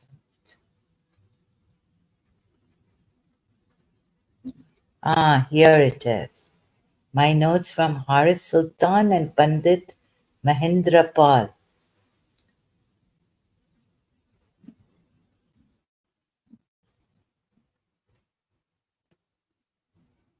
Hindus have to give us the difference between life force and living beings and Atma consciousness, which I call pure awareness. So I've made notes in honesty, good faith, honesty.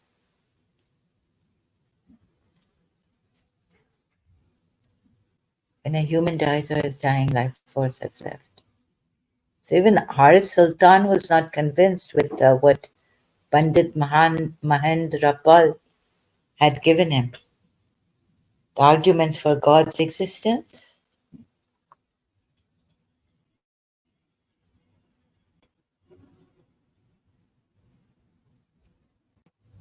We'll continue after listening to the full discussion. Buddhi, man is brain, mind. Mind is awareness. Without proper brain function, which is the mind, awareness becomes distorted. Atheist stance. That's Haris Sultan's stance. When a human dies or is dying, life force is left or is leaving him. Therefore, there is no Atma or Para Atma. Or if something even survives here, like the quantum physics person came and told me with the name of quantum physics, then it is just here life changing and coming back to becoming a human being. It's a force, some kind of force that even then it doesn't mean. He explained to us, in fact, very logically, we cannot say it's God.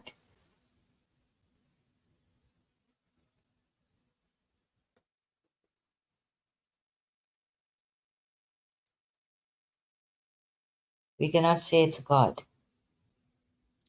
This force here, which brings us back, which has the change. What energy, what was the name of that energy?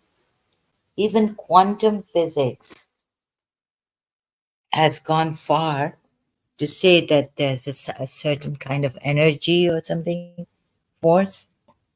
Even then that cannot tell us that God exists. And like quantum physics asks me, what do you mean by God? If you want that religious God, then then that religious God who is all knowing must give you everything, right?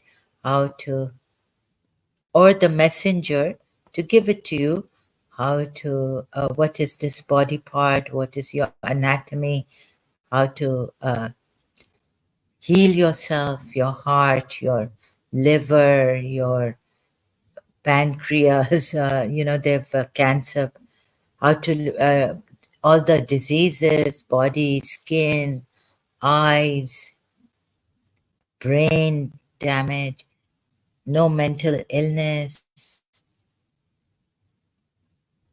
Yes, duas are there for some, like for this mental illness, there's a dua, and in the dua book, there was a lot of dua yastashir. Prophet Muhammad tells Salman that this dua, benefits of this dua, oh my God, goodness. Such benefits were given in the book I had. And here it is, at least here it says, right? It cures insanity if recited before a madman. This was my favorite dua even before I became mad. I used to recite it like anything. Ibn Tawus in his book Muhajjal Dawat and Kafami, in his book Misbah narrates this dua on the authority of Imam Ali ibn Abu Talib, who learned it from the Holy Prophet. The Holy Prophet advised him to recite this dua regularly, whether in prosperity. Oh, sorry, I haven't.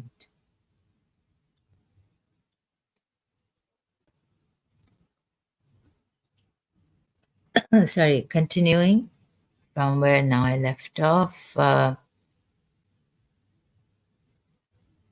Create prosperity or poverty till death, because it unveils the secrets of creation and divine strategy. Words cannot describe its merits.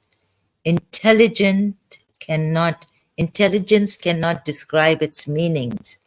No sooner someone begins to recite it, Almighty Allah sends blessings and His mercy surrounds him. Peace and tranquility descend upon him. The sound of this dua moves to and fro around the earth. Its direct destination. I took this dua to London. Used to recite it there also.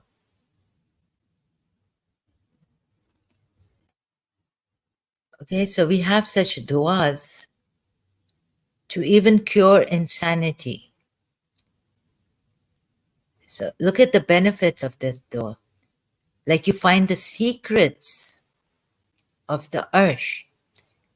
Its direct destination is the Arsh. Ooh, I was like, oh my God. All his desires are fulfilled. All his desires are fulfilled. He needs his needs are taken care of. He gets freedom from wants and is kept safe from hardships and misfortunes. His mind opens up to new dimensions of contemplation. Ooh, like, oh my God, the first time and second time and the third. On the day of, when I was reading, on the day of judgment, he will be received by Allah with respect and honor. It cures insanity if recited before a madman. So imagine the one reciting it and I mean, I wasn't even semi mad. I had chronic fatigue and all this. Yes. It relieves pain of childbirth if recited before an expectant mother. If recited on 40 Fridays consecutively, all sins are forgiven. It cures sickness and disperses sorrows. So this is like medicine for all. For him who recites it before going to sleep, Allah appoints 1,000 angels to pray for him till morning. He who recites it and dies within 24 hours, he is treated like a martyr. Oh, this dua is Bismillah. Allahumma salli ala, and Bismillah ar-Rahman. All praise is due to Allah. There's and such secrets like that, it goes direct to the divine ursh. It reaches directly. This was one of my favorite duas I used to recite. It became like Nade Ali for me.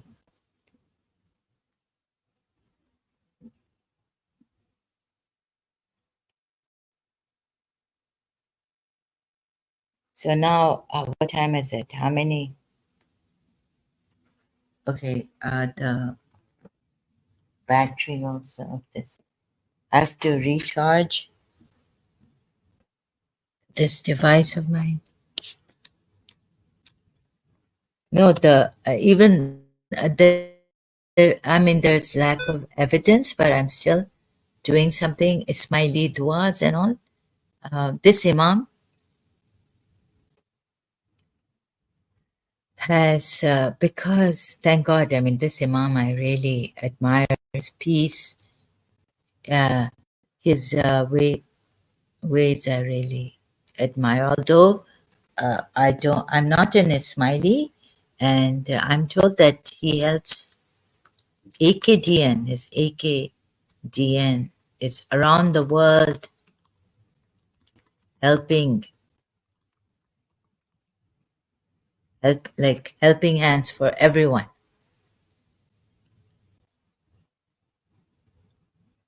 So now, please don't, like people coming here, if I talk about Buddha, are you a Buddhist?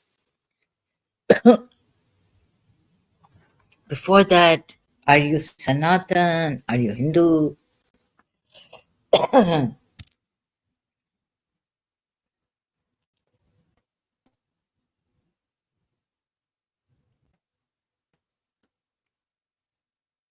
How many? 96,000 people around the world. The Akhan Development Network employs 96,000 people around the world. And how old is he? He's 86 or 87. We work in parts of Africa and Asia to improve the quality of life.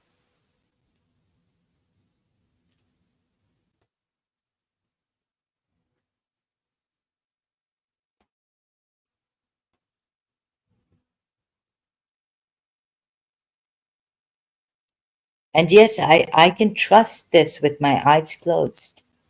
And I think that the common denominator amongst all peoples is to improve the quality of life.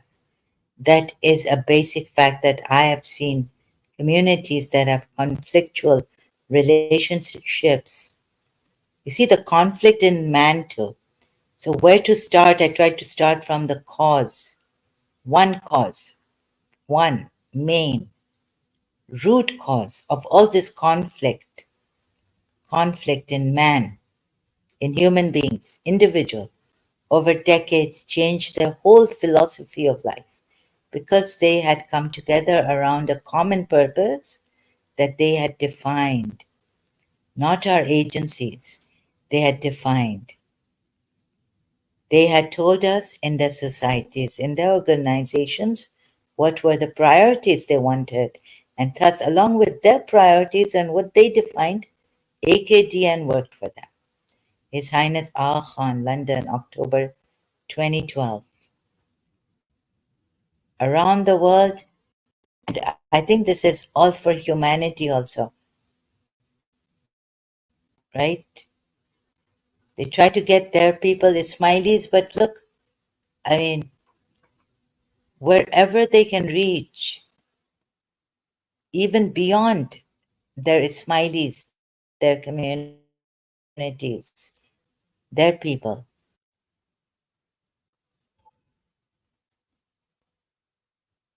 See, it doesn't say only Ismailis.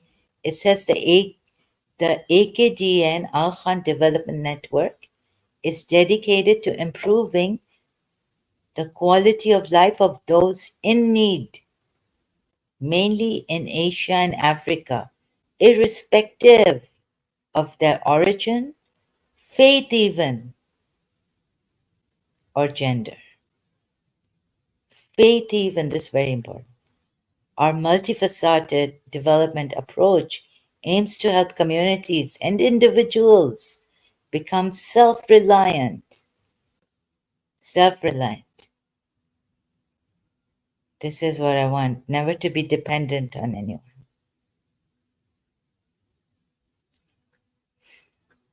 So, see, that's why I used his, but I was like, when will God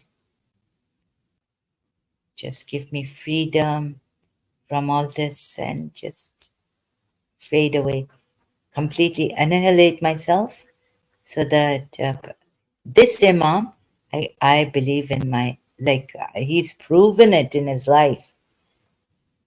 But you see, Shias, 12er Shia, sorry, this also about the 12er Shias, along with the Sunnis, but, you know, kill those who leave their religion.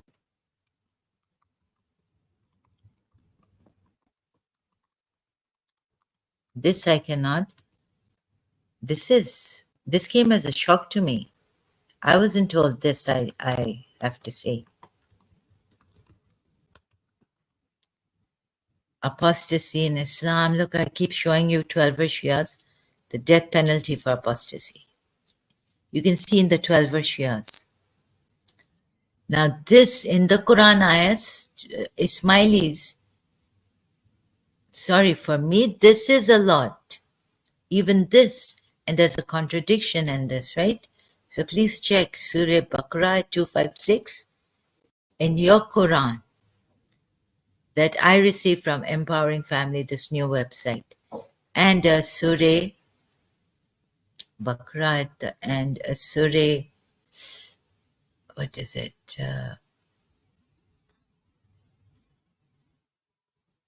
And Surah Nisa ayat 47. Before we obliterate your faces, right?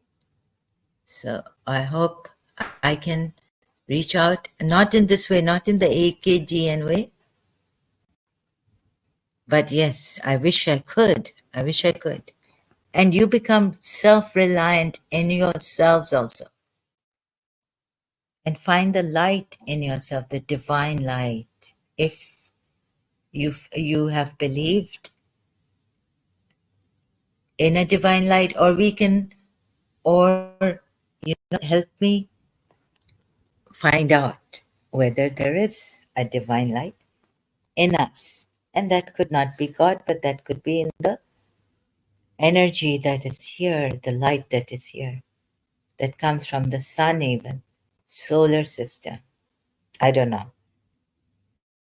So if you would join me in good faith, honesty, help saving lives. So now I'm on this sharing on this, and I couldn't find one person who could help me honestly with this, you know.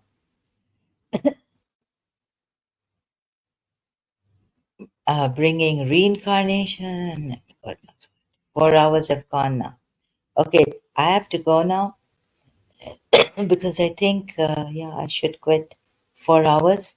Thank you so much. God bless you. If there is a God, if you believe in God, God bless you much.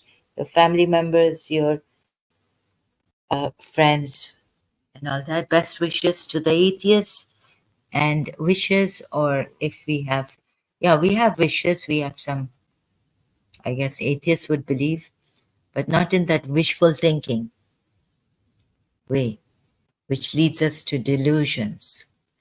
So, best regards, and what shall I say to the atheists, to all of you in humanity, I wish you the best. Have a wonderful, beautiful day, and let's together, please help me here find out together as we go. Hope we don't get killed. Hope I don't get killed for this. But if I do, then I guess I have to greet my death and accept it. Well, I wouldn't even know. But if I get killed, don't don't cry for me or anything. Don't mourn my death. I mean, I can just tell you that don't do it too much. If you want to, if you have to, but just be happy that this is my passion and I lived. Living your truth would make me happy. And you being happy would make me happy. Just remember that. But never hurt anyone. If you hurt anyone, if you're dishonest, and the way this man came this way, then you're not from me, and I'm not from you. Okay? Thank you so much, those who are truly helping. Thank you so much. I cannot thank you enough, though. So I leave you with the, well, I leave you with the best of the best I wish for you. I don't know if my wish will come true, but let's work on it. Trying to work for it. I leave you with the best then.